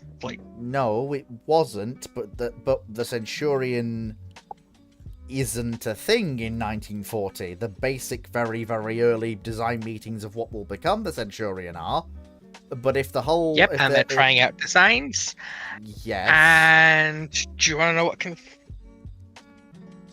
But if we... The only 3-inch they will possibly put in the Centurion is the American 3-inch. Why would they when a British 3-inch exists? And it's right there. And it could be very easily made to fit the Centurion. No, it won't. It's a breach issue. Well, and it's barrel strengthening issue because of how the mantlet works on the Centurion. Fair enough. It puts weight on the barrel, and if you put, it's why you'll notice on the 17-pounder images, there's a bulge at the base of the barrel. Okay, fair enough. So that would be At that, so the American so the American 3-inch. yeah, but it's a case of sure you could redesign the turret, but the American 3-inch will fit. Yeah, that's what I'm saying. Yeah, with all that, like I didn't realize I'm those were talking problems. like the M10's 3-inch. Yeah, will fit. like I didn't realize those barrel things were a problem. But no, if that's the case, then yeah, the American Or 3-inch. if you insist on having a good anti-tank gun, I don't know whether they will or not. But just for argument's sake, if they really want to push it, there was designs and testing with that turret to try and install a 94mm, the prelim to the 3.7-inch anti-aircraft gun that you see on TOG. They looked at it, but it was dropped in favor of the 17-pounder. I think it's something. I think it'll be something that'll be kept on the back burner. That's not the 32, that's the 30-pounder, if I remember correctly. Yeah. I think they'll keep that on the back burner, but I think in terms of actual gun that will go on the tank to enter frontline service as a cruiser tank with the British Armed Forces, I think the 3-inch is a better bet, because at that point, the American 3-inch, because at that point you've got for the period under discussion, 1940, you've got a tank that is immune frontally and from the sides from anything that isn't an 88 below 800 meters. And above 800 meters, it's proof against that. You've got... Actually, it was the 32-pounder. The 30-pounder is a issue with the 17-pounder. Yeah. The 3-inch on the M10 is a gun that will deal with anything currently in anyone's arsenal in terms of armor that it's likely to run into at least for another couple of years yet. And in terms of HE, it doesn't have a terrible HE shell. It's got a better HE shell than the guns on the 6 and 2-pounder. So that's going to provide a very good just performance against basically all targets. The only issue I can see is weight, and that's just in terms of distribution. Not in terms of bridge crossing, it's just distribution across, to various battlefronts, Africa in particular. 70-pounder, well, no, the ground pressure wise and weight distribution, the Centurion's brilliant. No, it's not so much that, it's more railway wagons, transporter trucks, cranes, that sort of thing. It's not so much... Railway wagons in the UK, I think they'll be okay. They'll come up with a workaround fairly sharpish. They can carry them. It's the North African theatre, yeah. So you'd probably look like... Actually, you'll see the 3-inch from the Americans. Yeah. Then you'll see a transition to a mixture of 17-pounders, because the 17-pounder is the better anti-tank gun. Yeah, and the British basically we don't have to worry about conversions of Fireflies or Challenger or anything like that. We've got a tank that's literally got a turret designed to take a 3-man crew with a 17-pounder comfortably. We know where that gun's going. And you might see a... Yes, Centurion, I've just checked. The Centurion was successfully... The Centurion turret could fit the 72-pounder in. It just wasn't deemed as useful because of the 20-pounder. Yeah. But in a world, the 32-pounder exists as an anti-aircraft gun. Yeah. I don't think you might. So you'd likely see. Although I will just say they'll probably be retained at home. A lot of the other tank production will go to, forces in Africa, and the Centurions will be retained at home. Partially down to, it's 1940, the Germans are right there. And partially down to getting the thing to Africa and getting it to the front in Africa is going to be a pain. Really? Speed orders. I'm just going to point out the US has limited productions of the 3-inch gun, but you're already looking at a very limited production run of Centurions here. Yeah, and also politely with cash and They're carry. going to have to fight tooth and nail. They're going to have to. Based on that, it's an industrial issue, but both sides are going to be bottlenecked. Yeah, because the British are going to have the issue of welders. Actually, there is something for making that. Well, yeah, welders is an issue, but that's not so much of an issue because one of the things was that Navy wanted to start a welding academy and start pushing welding in the mid 1930s and early 1930s, and kept pushing for it. And basically, the argument in the UK had been it was only a single service issue.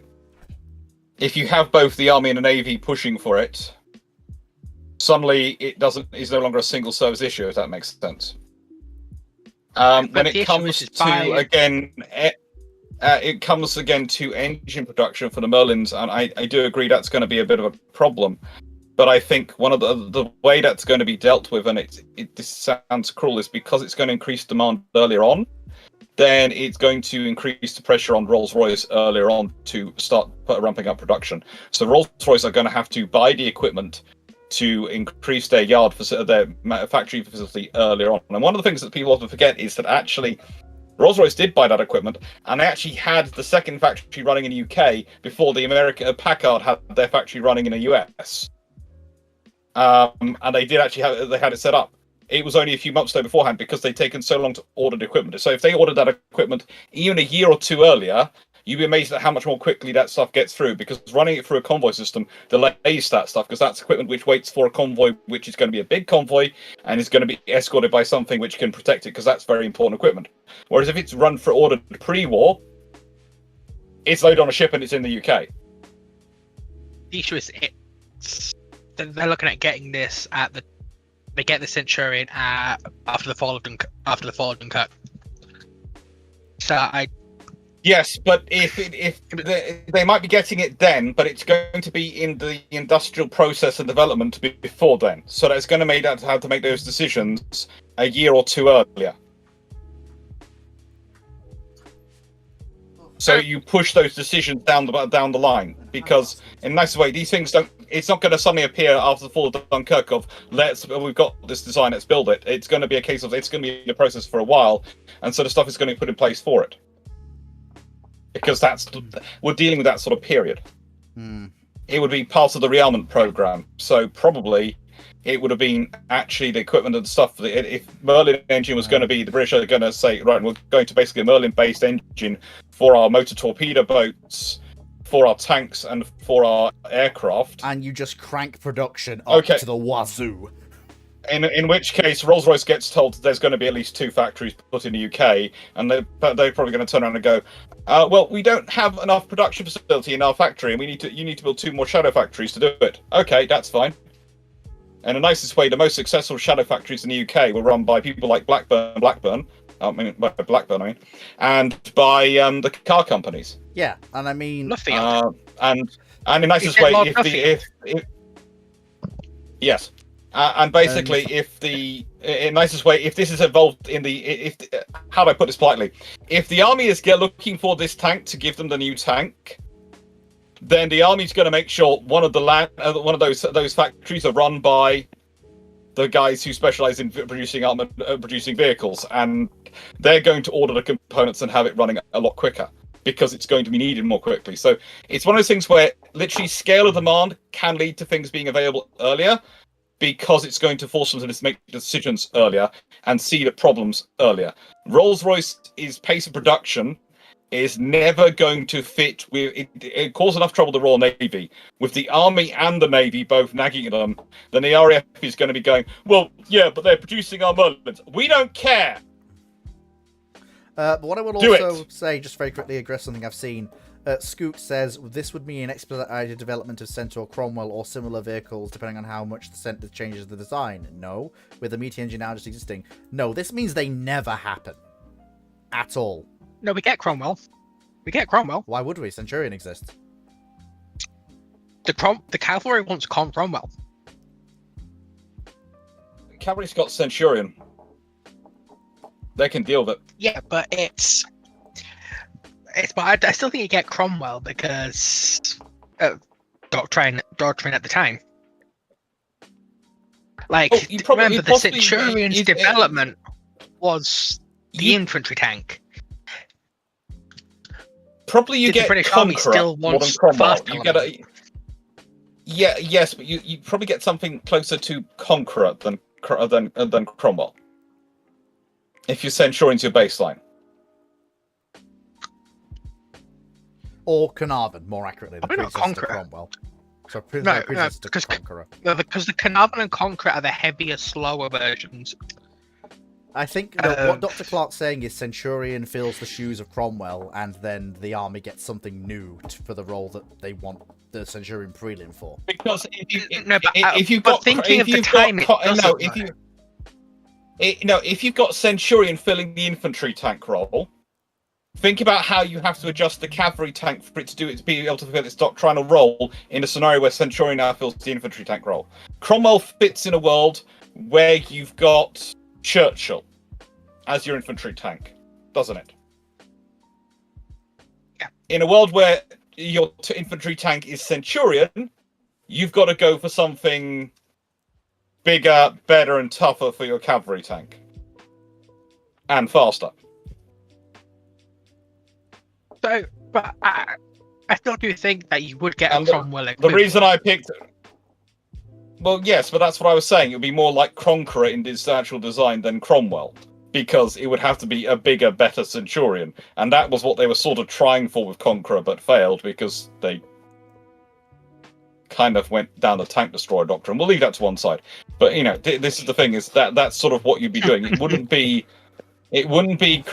Cromwell as it was historically. It would be a Cromwell in a Centurion world, a Centurion baseline world. Yeah, Because you think if the cavalry are going around with if the cavalry are going around with Cromwell in the world where the infantry tank units are using Centurion, they're kind of going to look a bit naff. They're also going to look a bit pathetic. Actually, Dr. Clark, I don't think we will. I think Foxo is right, but I'm gonna phrase it in a way that makes you understand why I've come to the conclusion I've come to. In a world where this happens, we will view Centurion in history the same way we view Churchill. As it will have done some of the same things and fulfilled some of the same roles. And if you think about that, especially the early model Centurions that don't have 17-pounder, that have the American 3-inch instead, Centurion at that point basically just is Churchill, but slightly less well protected and slightly quicker. And if you look at it that way, rather than as the Centurion we view as the first MBT, the post-war masterpiece, quick-firing 20-pounder at L7, and you instead look at it as a slightly faster, slightly less well-protected Churchill instead, armed with a 3-inch American gun off the M10 for its first set of production runs, and then the 17-pounder later on, probably just prior to the invasion of Italy proper. Yeah, Italy proper or Normandy. If you look at it like that instead, then Cromwell becomes less an egregious choice and more of a Cromwell exploits what Centurion breaks open, and that's not really a problem. And at that point, arming Cromwell with Cromwell will probably be a different tank in the way it would look. It would be something more recognizable to Avenger, but with an enclosed turret. So a fast tank with a 17-pounder. It wouldn't be like anything we know. But that was the point I was trying to make. I think, and the point I would like to make, Fleet, is compare the Churchill Mark 1 with the Centurion Mark 1. I mean, that gives you. I mean, okay, so the Centurion has a 3-inch.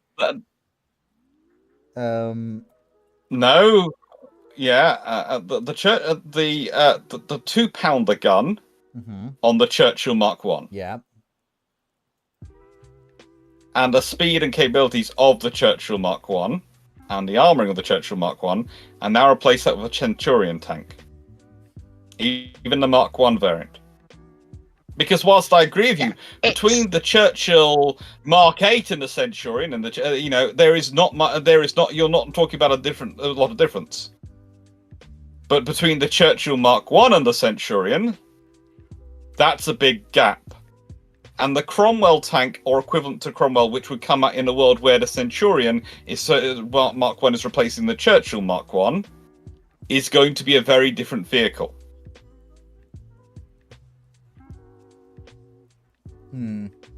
Yeah.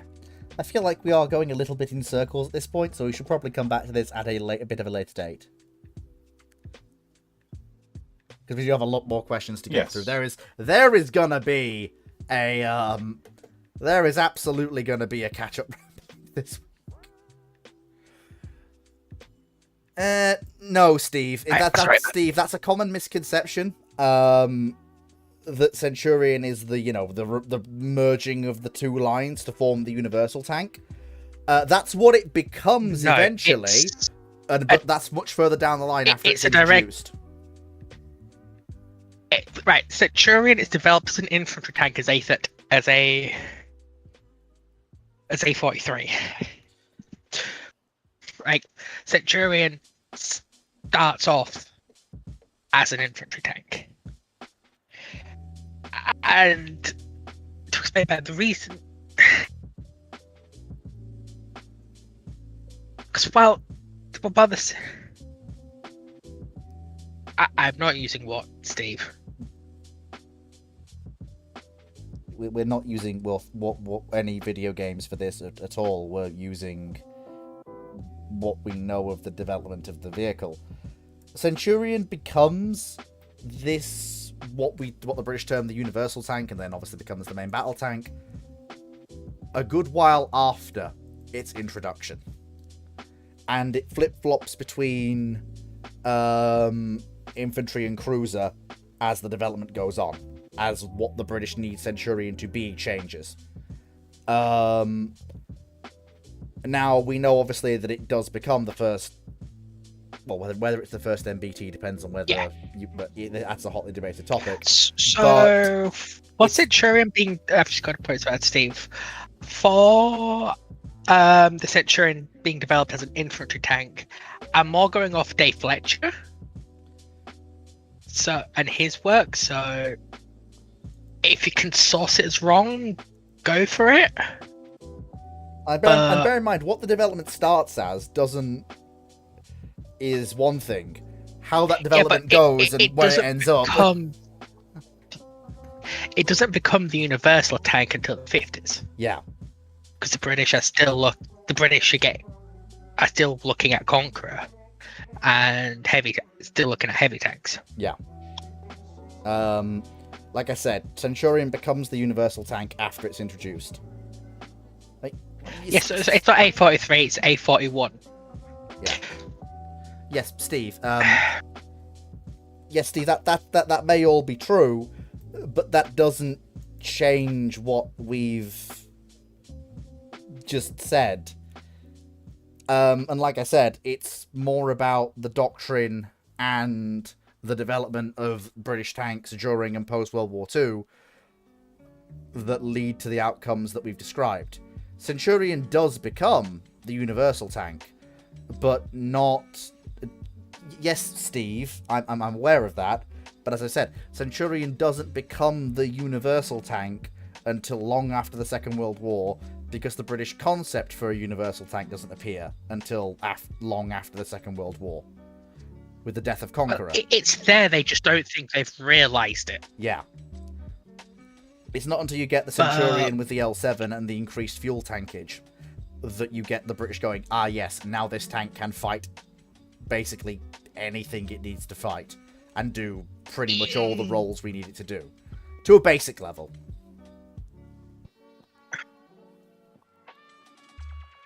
It's a gradual thing in the post-war. Yeah, it's not just an instance. But just for a comment about the road wheels, like, yes, the Centurion's has Horsfield suspension, and it's a mixture of Horsfield and cruiser suspension. But the British were looking at pretty much everything, every method of suspension, for their new infantry tank post Churchill. They make a prototype that's based on a 41 that has hydropneumatic suspension, Christie suspension, torsion bar suspension. That's spicy.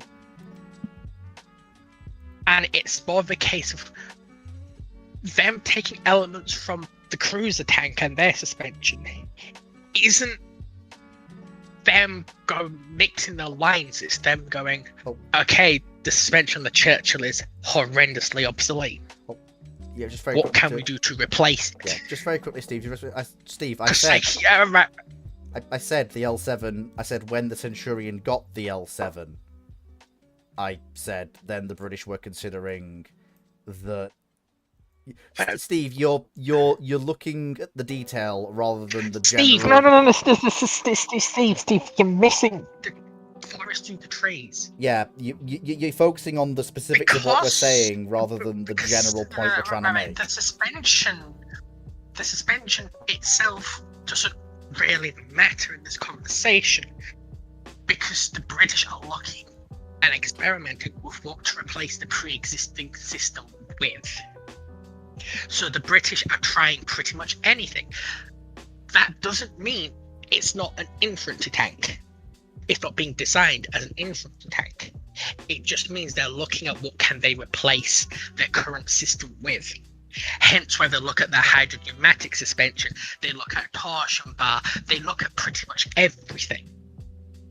And that doesn't define that doesn't make just like A41, A43, Centurion, that doesn't make them not infantry tanks. Yeah, and I mean, there's no such thing as an infantry tank or a cruiser tank suspension. Yes, infantry and cruiser tanks generally had Christie or other suspensions, but that doesn't define them as those tanks. They're defined in those roles because that's what the British say they are. By role. Yeah, not by the suspension. I mean, look at the first generation of cruiser tanks, A9. A9 has pretty much exactly the same suspension as Valentine, an infantry tank. That doesn't mean that A9's not a cruiser tank. It is. And A10 as well, which Sea Dodders has put an image of there. That's like I say, it's not like we're not denying that Centurion isn't a universal tank or doesn't become that. We're just saying the development process took a while and was not immediately apparent post-war. Yeah, because actually, no, Sea Dodders has brought up a really good point. The A10 that you see there, that's using the same suspension as the Valentine. That's what I just said. But the A13, or the cruiser tank, is using Christie. They changed suspension systems. That doesn't mean it's changed the destination of the tank. Yes. I do feel like we are getting a little bit lost in the forest for the trees here, for all of us. I want to give you some fun things to take off the topic. Before we move to the next question, just have some fun stuff to move us. Don't worry, Steve. Steve, that's literally what we just said. We literally just said Valentine used the same suspension as A10. Or similar suspension. They said no, Valentine did. Oh, I missed. I put a comment where there wasn't one. Right. Let's just move on. If you wanted something fun, Italy's they're building the bridge to Sicily as part of their defence budget to claim they're increasing their defence spending. So UK adding in our broadband commitments, which we'd already been committed to, is not as necessarily as without precedence, although I think the bridge to Sicily is possibly more justifiable, but also I hope they're including defense budget for it in terms of defending it. But anyway, Nels, next question. 1981. What is the next question? Knight 6831 asks. Just to carry tank. So, why were the Tenryu Kai, Agano Kai, Takeo Kai, and Tone Kai not built? I have never heard of those before. That is my first time seeing that. Like I've heard of all the cruisers. I've heard of all the cruisers without Kai, but I have no idea. Yeah, but I think he's adding on Kai because that basically is class, okay, in Japanese. So that's what I'm taking as from memory.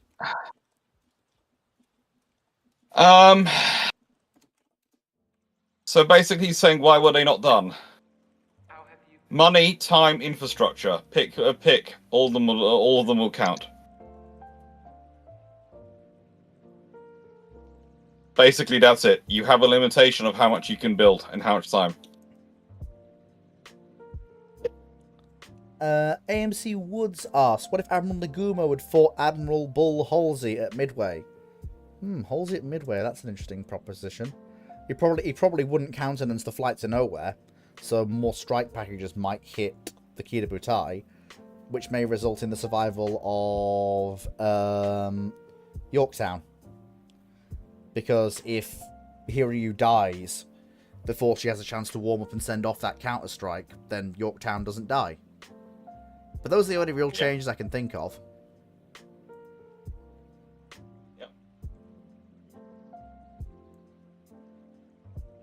But there again, Halsey could also be lured in by the Flight to Nowhere. Yeah. It was good data. It was just inaccurately. It was just data which was misleading because it looked like good data because it was the good data. It just wasn't. It just didn't fit into the picture the way they thought it did.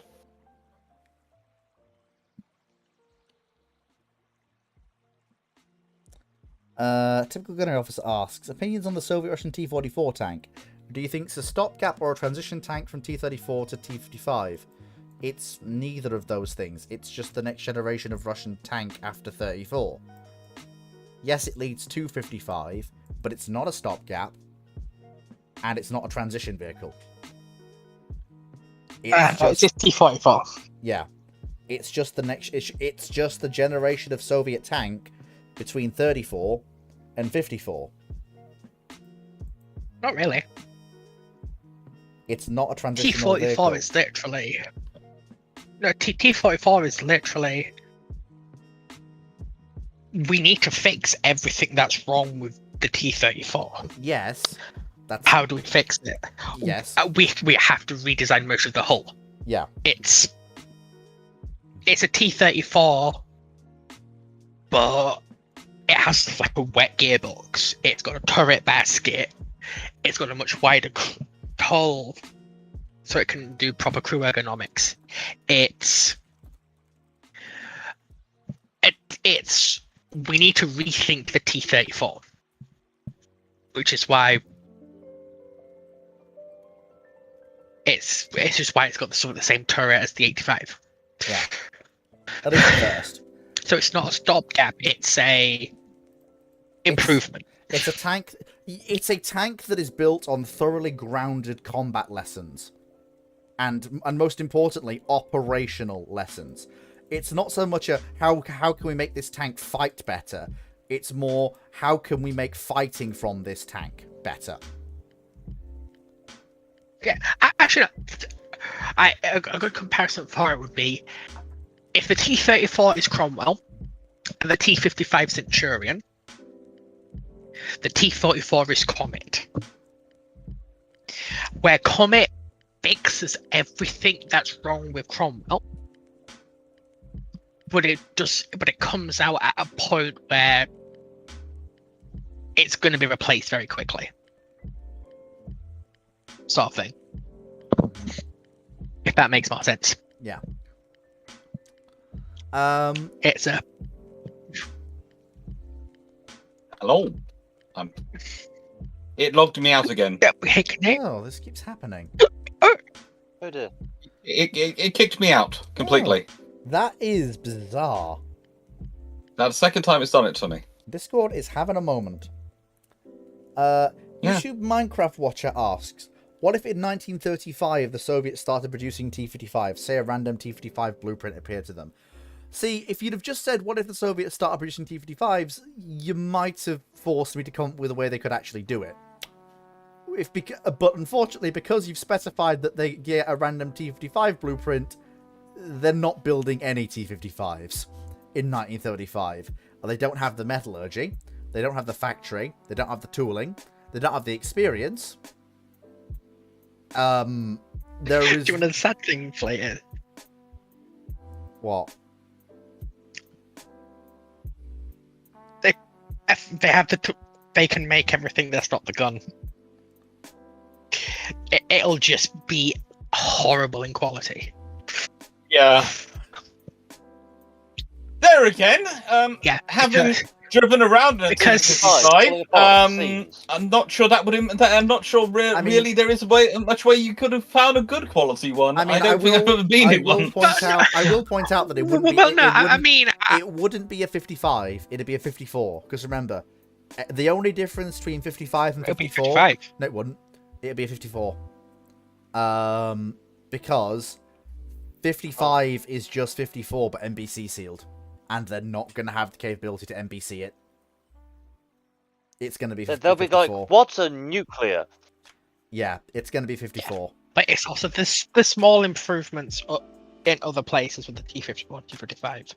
But the question was T-55, which they can make, because remember, the V2 engine they've managed is still in use by T-55. Yeah.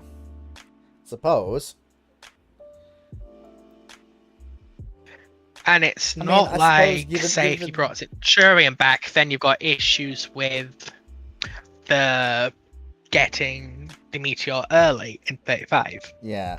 The V2 is already a thing. It's just a much lower output. Yeah, I mean, that's going to put in the way already. And honestly, given it's 1935 we're talking about, there are factories set up to take that level of tank production in terms of just size and weight of the vehicle. The Russians are building T-35. They could convert the T-35 factories to handle building T-55 or some derivative. Because they will have the weights of, the level of craneage, the floor space, etc. to handle that.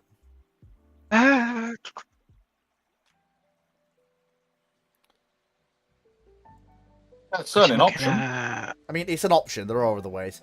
Bone Mill Boy asks, what about land-based artillery made it better to shore bombardment to the extent that in the US the Pacific would, if possible, land artillery on neighbouring islets prior to shore assaults? It's not so much about it being better or worse. It's down to different capabilities compared to naval bombardment.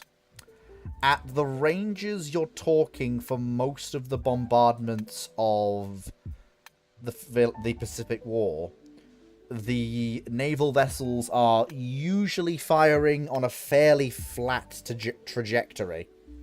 Yeah. And I'm also, of thinking course, there's the whole Blending thing. Fire. And of course, despite how unified fire control and calling for fires and fire support officers were, even by this point, because they'd been working together across the Pacific War, it's still quicker to ring up through your battalion or company or divisional command chain for the artillery assigned to it just through normal composition than it is to go through, into departmental command to ring up a Navy warship. So certainly, from my looking at it, you're going to have, it's going to be more barrels, more smaller barrels, which means you can have them assigned to, rather than probably going to be like a brigade level asset of a battleship. You're down to your battalion level or whatever. It's going to sound paradoxical. The land-based artillery is probably less vulnerable. And of course, you can bring it closer to your own forces, much more safely. Look, especially if it's on a different island, and you're able to shoot at an island where there's combat, it's pretty much safe unless you're counter-battering it. But if you've got a ship doing shore bombardment and you're in green water, you're always going to have to worry about torpedo boats. Yeah. I also And thought, thinking, And a stationary ship in torpedo boat is always going to be vulnerable to torpedo boats. Mm-hmm. Yeah, it's always going to be a ship which is And going to be in Lightcraft. trouble. I mean, I'm also But- thinking, there's fleets. Sorry, No, go on. Unless Dr. Clark. so has the something to say. fleet saying about trajectory of the rounds is that you're in the jungle. There's a lot of trees. Yeah. You're more likely to want rounds to come down on your targets than across at them. Yeah. Because I don't know how much a tree would affect 14-inch shell. I mean, but one it's tree might probably not. going to be the most. One tree might not, No, but five the- of the the things in a collective- row. I mean, also, A tree's going to call you're out a shell to firing over your tumble. own guys' heads. Yeah.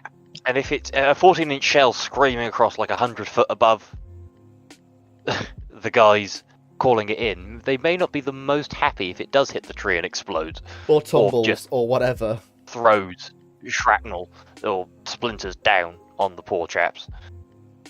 Yeah. Yeah. Right. But it's a case of. It's also a case of if you can have both, have both. Yeah, indeed. Again, it's just more barrels. I mean, You can literally, never have too much gun. Yeah.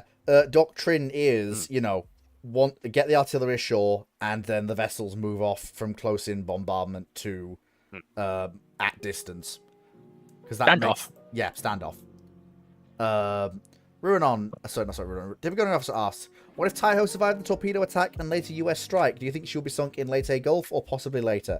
She'll either be sunk in Leyte Gulf as part of Ozawa's decoy force, or she'll be sunk in and around Japan. Basically, that's it's one of those questions that's just very, very simple to answer. That's 831. How much of the destruction of two Type 42 Sheffield class destroyers and the Type 21 Amazon really affect things, as the Type 45 Daring destroyers are in effect the result of their loss? The Type 45s have nothing to do with Falklands War losses at all. In terms of the desire, in terms of specifically the desire to procure new destroyers.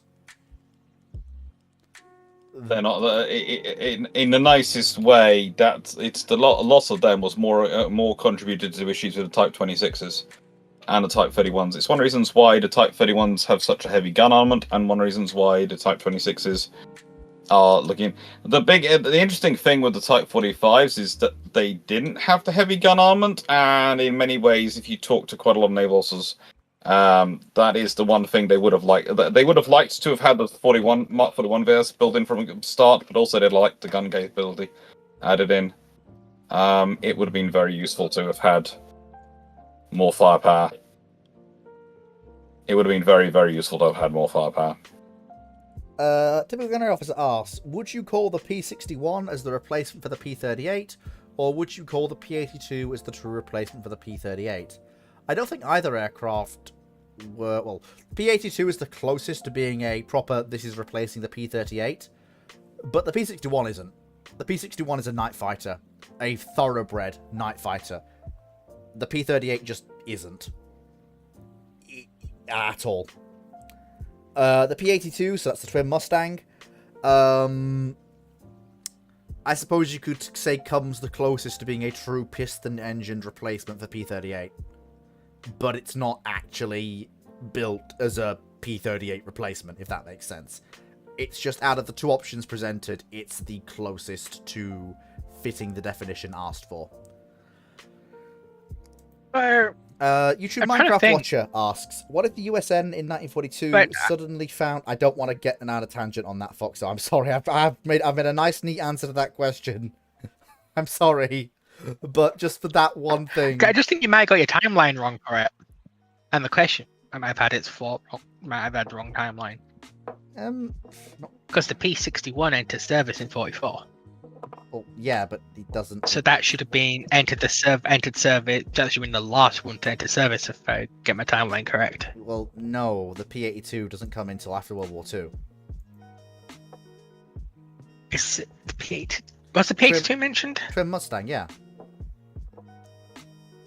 Hey, talked that comes about in it. June. Did Yeah, you, okay, did, yeah. Did you not hear? Did you not hear me speaking? Am I not coming through in the clear? Am I chopping? Oh, I heard no. P-62. I heard Yeah. 62. Oh. You're not always coming through in the clear, my friend. Oh, that's no good. How about now? And the P-62 was a single-engine interceptor. Yeah, no, P-61 and P-82. Okay, yeah. Sorry about that. Right, okay, so let me just check. There we go, that should be fine. Right, okay. YouTube Minecraft Watcher, what if the USN in 1942 suddenly found all their Interceptors fighters had turned into F-4U Corsairs? Happy USN noises. Just that is a flat upgrade in capability from the F4F. Happy. In pretty much every respect, apart from toughness. But I think they'll happily trade being slightly less tough for. Oh dear lord, we can fight the Zeros in a turn fight now. Die. Oh, no, don't get me wrong. Some of the peculiarities are going to have some of those pilots,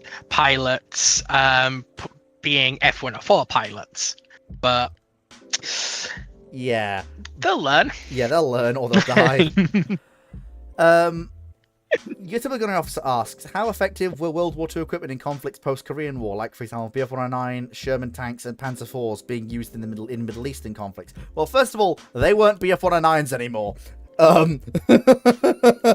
Well, they had the bones of a Bf-109, but some daft mad lad had slapped one of the engines out of a Heinkel 111 on the front of it and turned it into this horrific monstrosity. But that tangent aside, Oh, they were the Swiss ones with the Merlins in. yeah.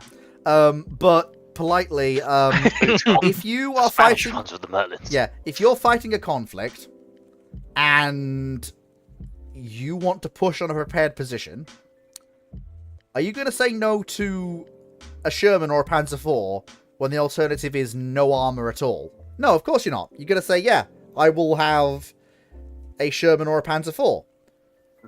And it's important to bear in his tank. and it's important to bear in mind that a lot of these nations, so the Arab nations, Israel, and you see this as well in places like the Far East, in the new nations that appear there, Africa, and in places like Central America as they look to modernize their forces as well. They go for these still relatively effective options that are no longer frontline for a lot of the world, but are peer to what the neighbours are fielding.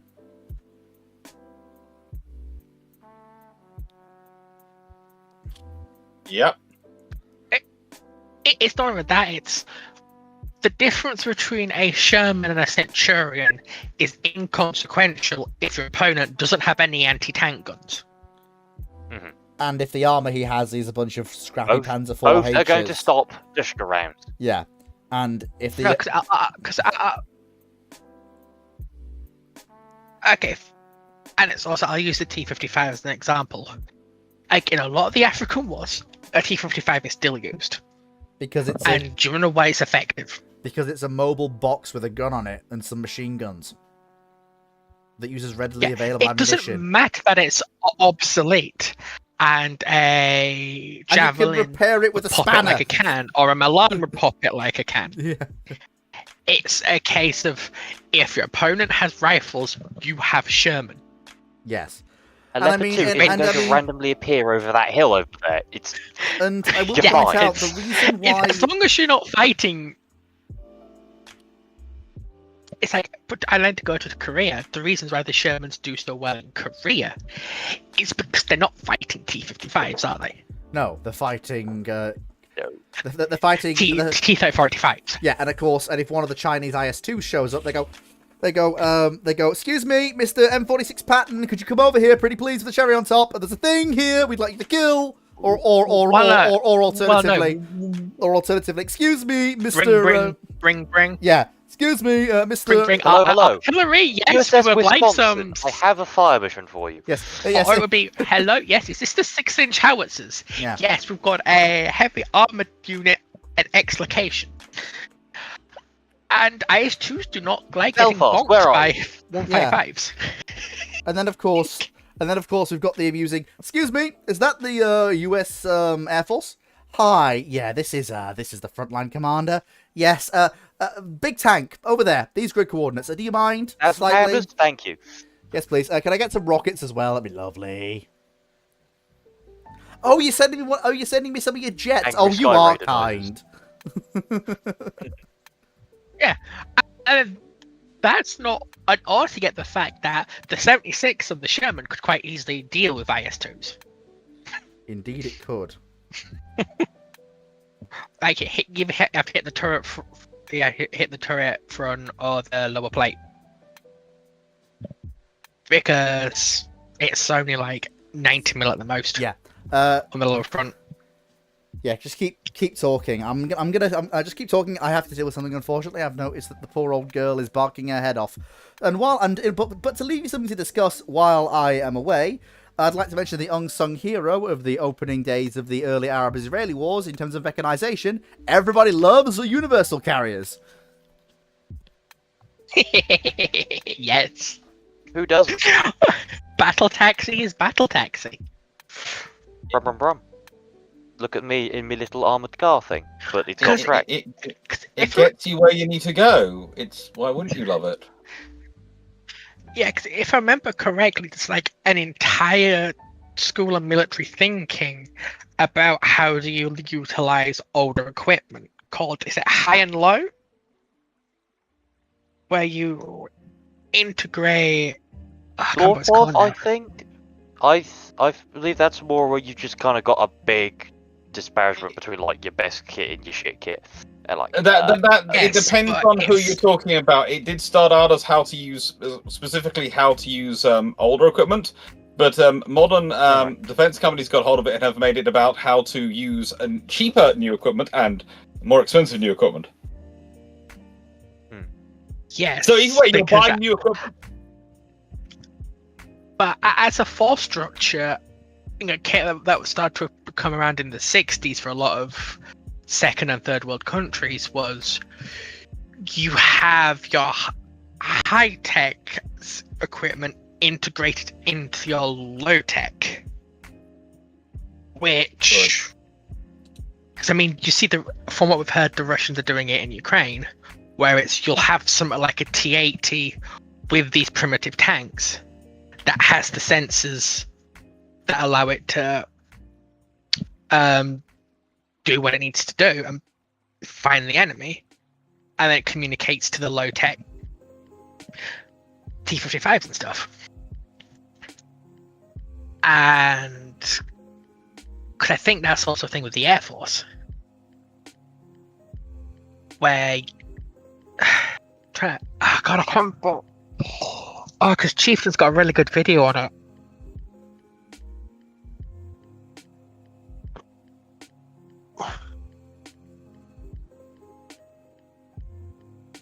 But yeah, it's like older equipment will always still be useful.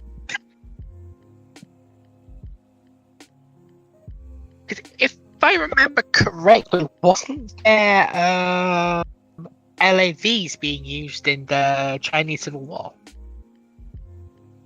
Yes. They're the landing craft tanks. Yeah.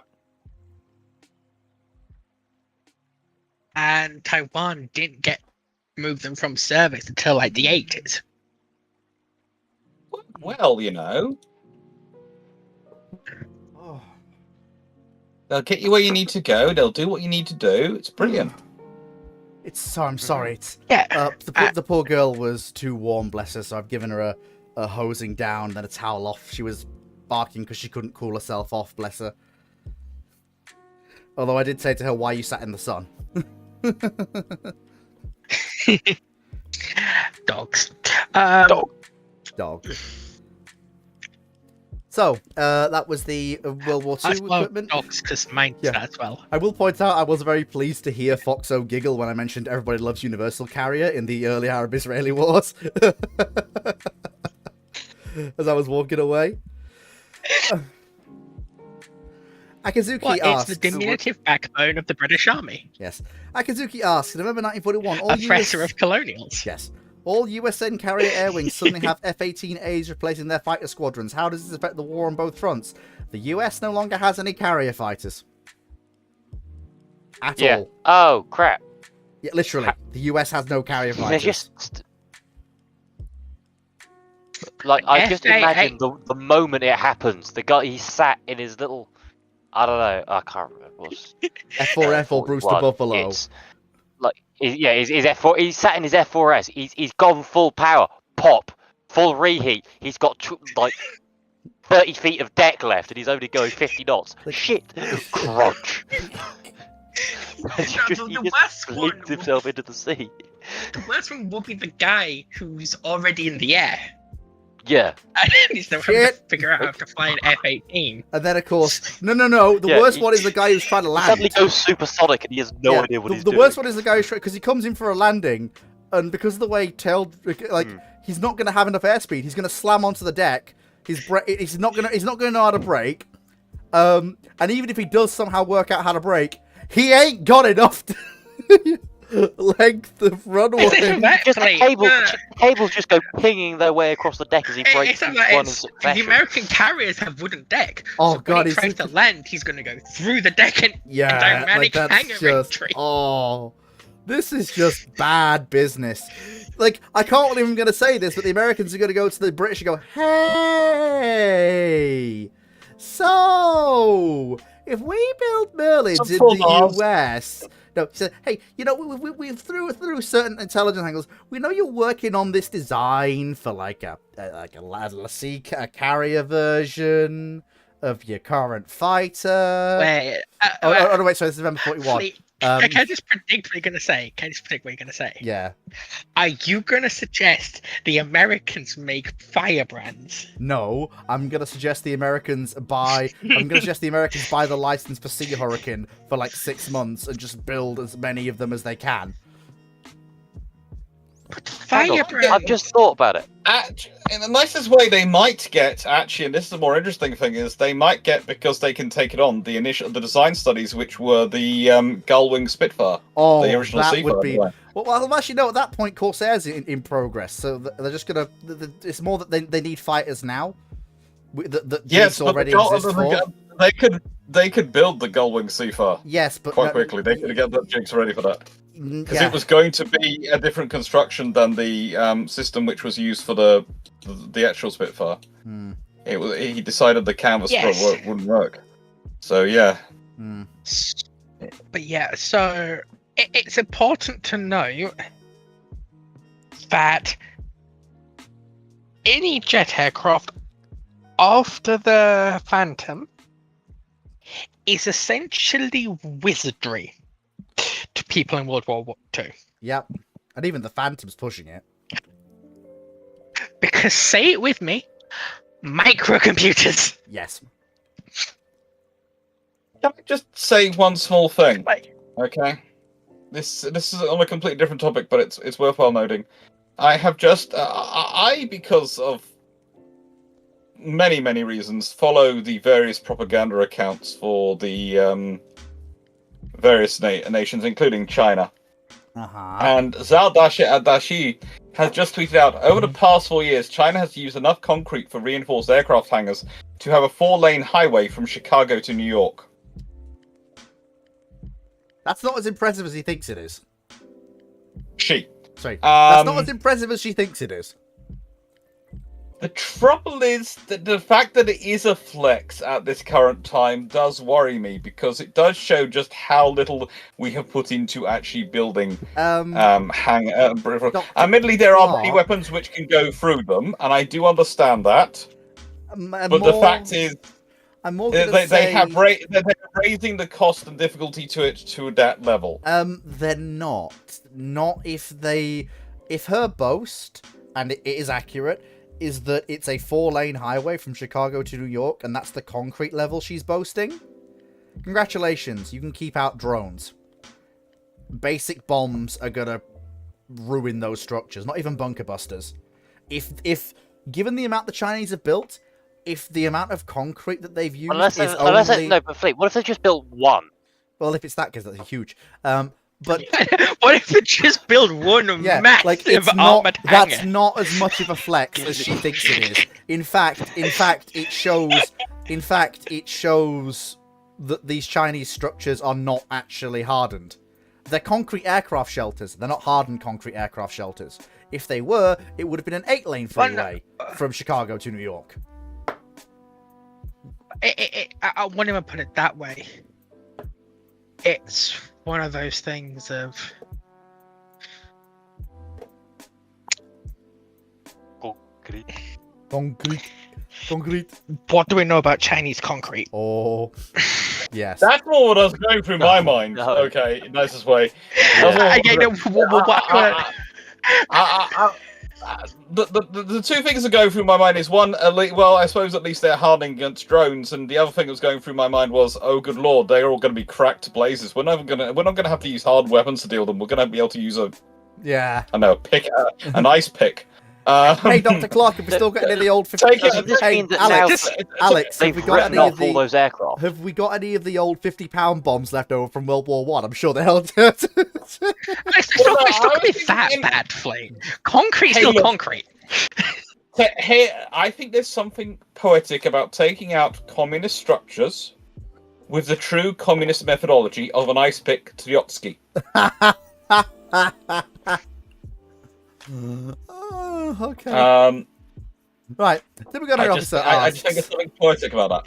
In 1942, the actions of... Right. Okay. Can I just answer Timu quickly? Okay, quickly. Right. What I mean when I point out Chinese concrete is the fact of... Right.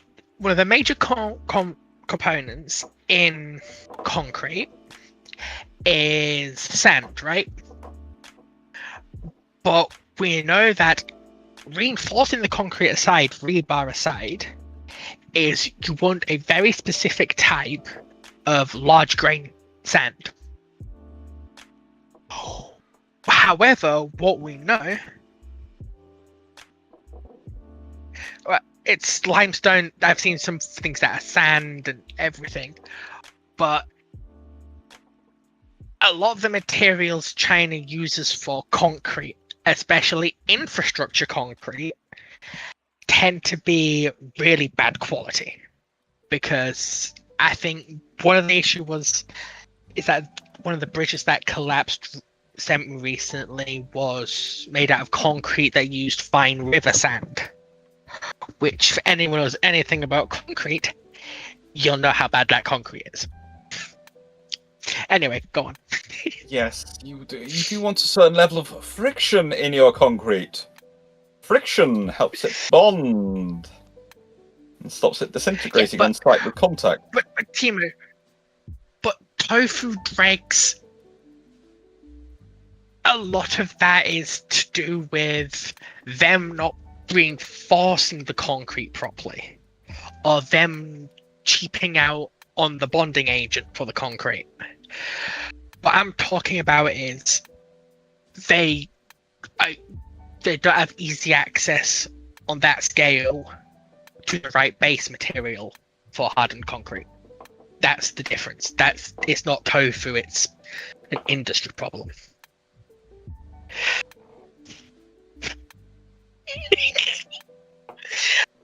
Anyway, do you want to go on, Fleet?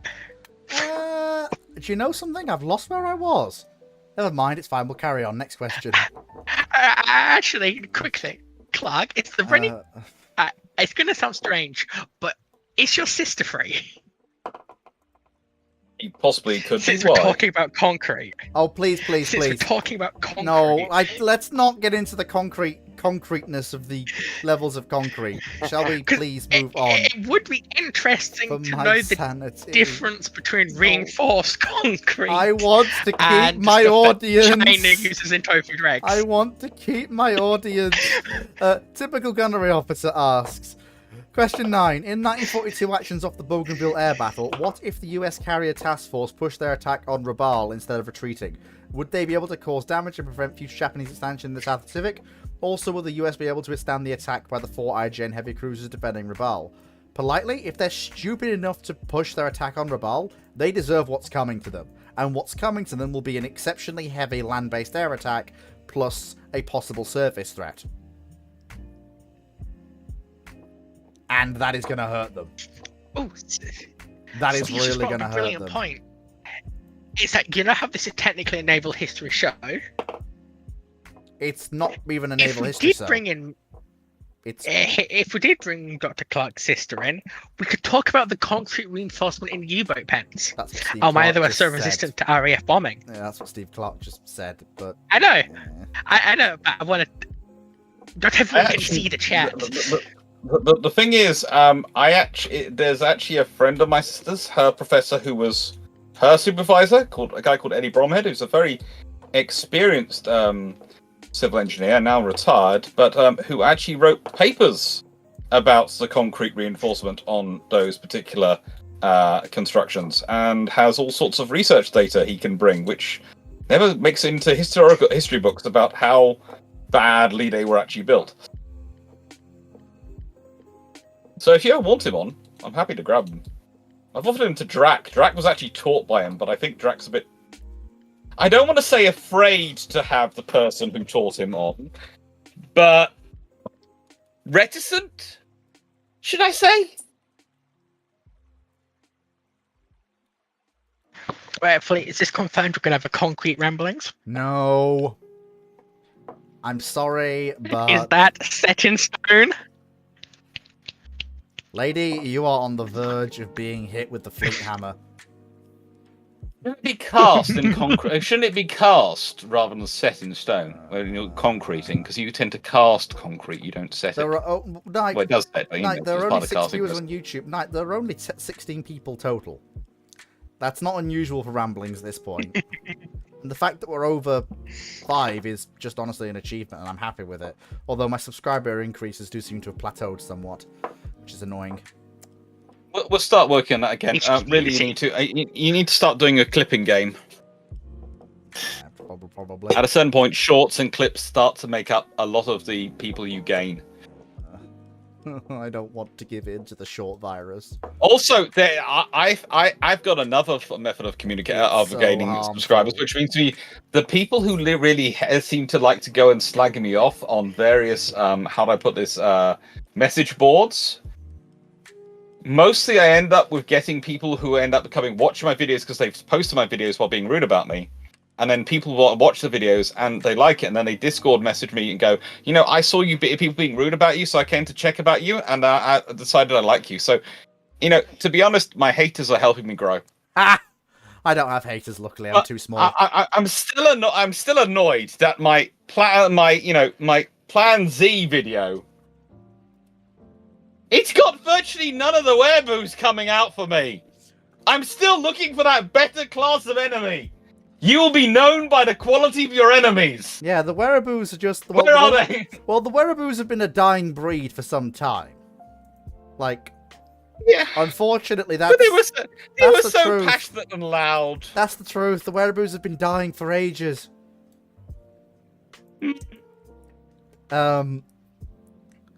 But yeah, so, like I say, if they attack Rabaul and push that attack and close on Rabaul, they're gonna get hammered by land-based aviation. Lots of land-based aviation. And that's not including the surface forces based at Rabaul, which include, I believe at this point, even some capital ships. Not just heavy cruisers.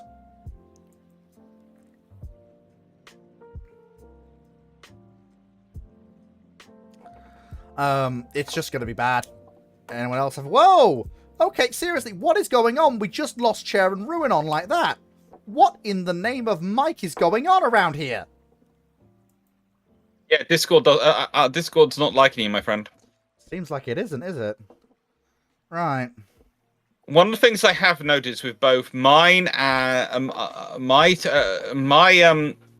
server and you know, and another couple of smaller servers I'm on. I never really noticed it with Druid Drac, but it doesn't matter if you put money into the server yourself as the server owner, but if other people are putting money into it, and are putting out, you know, paying the boost things and those things for it, it seems to work a lot better.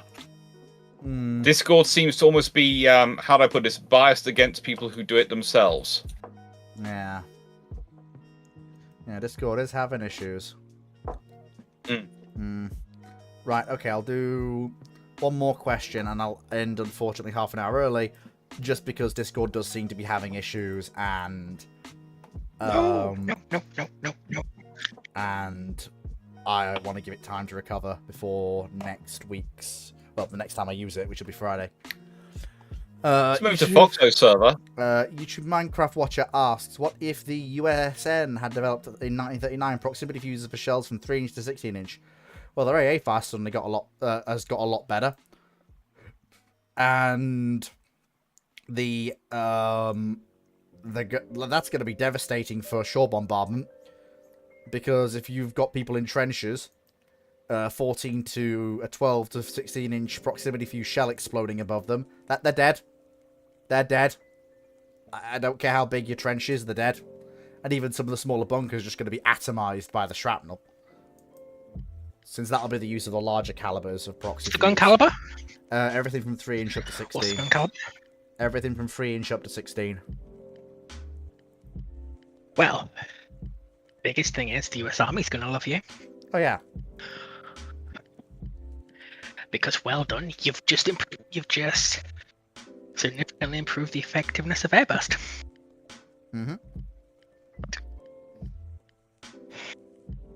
Especially the 6-inch gunners are gonna love you. Yeah. 6-inch gunners. With their actually, maybe.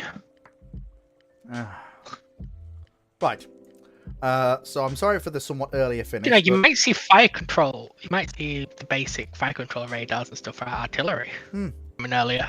Possibly. At point. Right. I am really sorry to end this when I am, but Discord does seem to be having actual issues with transmission and reception, along with disconnecting people randomly. And with that being the case, I'm just gonna... It's a nice point to end on. It does leave me with... I'm just gonna very quickly make sure that we are all up to date. Yep, we are. But Fleet, you promised me a B-36 ran this ramblings. No, I didn't. On Friday you did. No, I didn't. Either way, if I did, we'll have that on Friday as a special treat, and I promise. And I remember I said that now because I said it at the end. Right, take care, everyone. Obviously, there will be the post-Ramblings game night, probably Hoi 4, simply because everyone likes Hoi 4, and it seems when I try to do anything else that isn't Hoi 4, nobody likes that. So there'll be that post Ramblings. So thank you very much for coming, everybody. Take care, and I'll catch you all next time. So again, and also just very quickly, before I forget, please do like and subscribe to support the channel on Patreon if you like what you see. And of course, if you want to hang out... Before we go, can I just have a quick whinge? I'm not done. You can do that after I've closed the YouTube bit down. And before I forget, if you want to hang out with me or join in community game nights or anything like that, please do join the Discord server. Links to everything I've